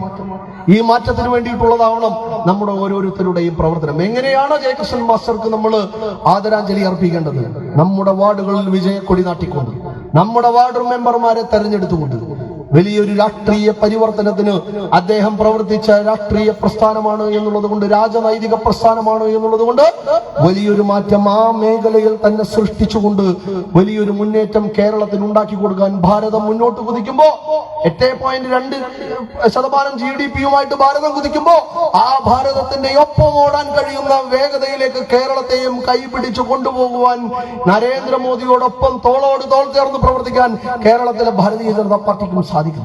അതാണ് നമ്മുടെ അത്രമേൽ പ്രിയപ്പെട്ട ജയകൃഷ്ണൻ മാസ്റ്റർക്കുള്ള ഈ ആദര അഞ്ജലി എന്നുള്ളതാണ് ഈ സന്ദർഭത്തിൽ പറയാനുള്ളത്. ഈ വൈകിയ വേളയിൽ ഈ അനുസ്മരണ പരിപാടിയിൽ പങ്കെടുക്കാൻ സാധിച്ചതിലും നിങ്ങളെ അഭിസംബോധന ചെയ്ത് സംസാരിക്കാൻ സാധിച്ചതിലും നന്ദി അറിയിച്ചുകൊണ്ട്, ഇനിയുമുള്ള വരും നാളുകൾ വിജയത്തിൻ്റെതാണ്, വിജയമെന്നും നമ്മുടേതാൻ, മുന്നിലേറാം നിർഭയം നാം എന്ന പ്രവർത്തനത്തെ സക്രിയവും ഊർജ്ജസ്വലവുമാക്കി നമ്മൾ മുന്നോട്ട് കൊണ്ടുപോകണമെന്ന് മാത്രം അഭ്യർത്ഥിച്ചുകൊണ്ട്, ഈ കമ്മ്യൂണിസ്റ്റ് നരാധമന്മാരെ, കമ്മ്യൂണിസ്റ്റ് പ്രത്യയശാസ്ത്രത്തെ കുണ്ടുകുത്തി കുഴിച്ചു മൂടുവാനുള്ള കൊട്ടേഷൻ എടുക്കാൻ കേരളത്തിലെ കണ്ണൂരിലെ ഈ സംഘപരിവാർ രാഷ്ട്രീയത്തിന് സാധിക്കുമെന്ന് ഉറക്കെ പ്രഖ്യാപിച്ചുകൊണ്ട് ഞാൻ എന്റെ വാക്കുകൾ ഉപസംഹരിക്കുകയാണ്. ഭാരതമാതാവ് വിജയിക്കട്ടെ.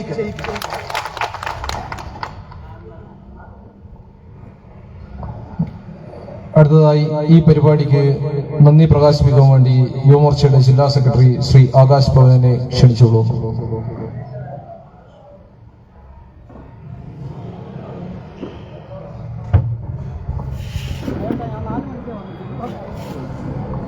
വേദിയിലിരിക്കുന്ന വിശിഷ്ട വ്യക്തികളെ, പ്രിയപ്പെട്ട നാട്ടുകാരെ, എല്ലാവർക്കും എന്റെ നമസ്കാരം. സ്വർഗീയ KT ജയകൃഷ്ണൻ മാസ്റ്ററുടെ 26ാമത് ബലിദാന ദിനത്തോടനുബന്ധിച്ചിട്ടുള്ള പൊതുസമ്മേളനമാണ് ഇവിടെ നടന്നുകൊണ്ടിരിക്കുന്നത്. ഈ പരിപാടിയിൽ നന്ദി അറിയിക്കുക എന്നതാണ് എന്റെ കർത്തവ്യം. പരിപാടി സ്വാഗതം നടത്തിയ യുവമോർച്ച മണ്ഡലം പ്രസിഡന്റ് ശ്രീ അതുൽ ദാസ് യുവമോർച്ചയുടെ പേരിൽ നന്ദി അറിയിക്കുന്നു. പരിപാടി അധ്യക്ഷസ്ഥാനം വഹിച്ച യുവമോർച്ച കണ്ണൂർ സൗത്ത് ജില്ലാ പ്രസിഡന്റ് അർജുൻ വാസുദേവന് യുവമോർച്ചയുടെ പേരിൽ നന്ദി അറിയിക്കുന്നു. അതുപോലെ തന്നെ ഉദ്ഘാടന പ്രസംഗം നടത്തിയ BJP സംസ്ഥാന vice president Shri B. Gopalakrishnan അവർക്കും യുവമോർച്ചയുടെ പേരിൽ നന്ദി അറിയിക്കുന്നു. അതുപോലെ മുഖ്യപ്രഭാഷണം നടത്തിയ യുവമോർച്ച സംസ്ഥാന ജനറൽ സെക്രട്ടറി വരുൺ പ്രസാദ് അവർക്ക് യുവമോർച്ചയുടെ പേരിൽ നന്ദി അറിയിക്കുന്നു. കൂടാതെ വേദിയിൽ സാന്നിധ്യമായ സംസ്ഥാന സമിതി അംഗം P. സത്യപ്രകാശൻ മാസ്റ്റർ, സംസ്ഥാന സമിതി അംഗം VP സുരേന്ദ്രൻ മാസ്റ്റർ, ജില്ലാ general secretary VP Shaji master, ജില്ലാ general secretary advocate Shijil Lal, Panoor മണ്ഡലം പ്രസിഡന്റ് KC വിഷ്ണു, കൂത്തുപറമ്പ് മണ്ഡലം പ്രസിഡന്റ് ഷംജിത് പാട്യം, യുവമോർച്ച കൂത്തുപറമ്പ് മണ്ഡലം പ്രസിഡന്റ് വിഷ്ണു K, BJP മേഖലാ സെക്രട്ടറി ധനഞ്ജയൻ അവർക്കും യുവമോർച്ചയുടെ പേരിൽ നന്ദി അറിയിക്കുന്നു. കൂടാതെ ഈ പരിപാടിയിൽ പങ്കെടുത്ത എല്ലാ നാട്ടുകാർക്കും യുവമോർച്ച കൂത്തുപറമ്പ് മണ്ഡലം നിയോജക മണ്ഡലം കമ്മിറ്റി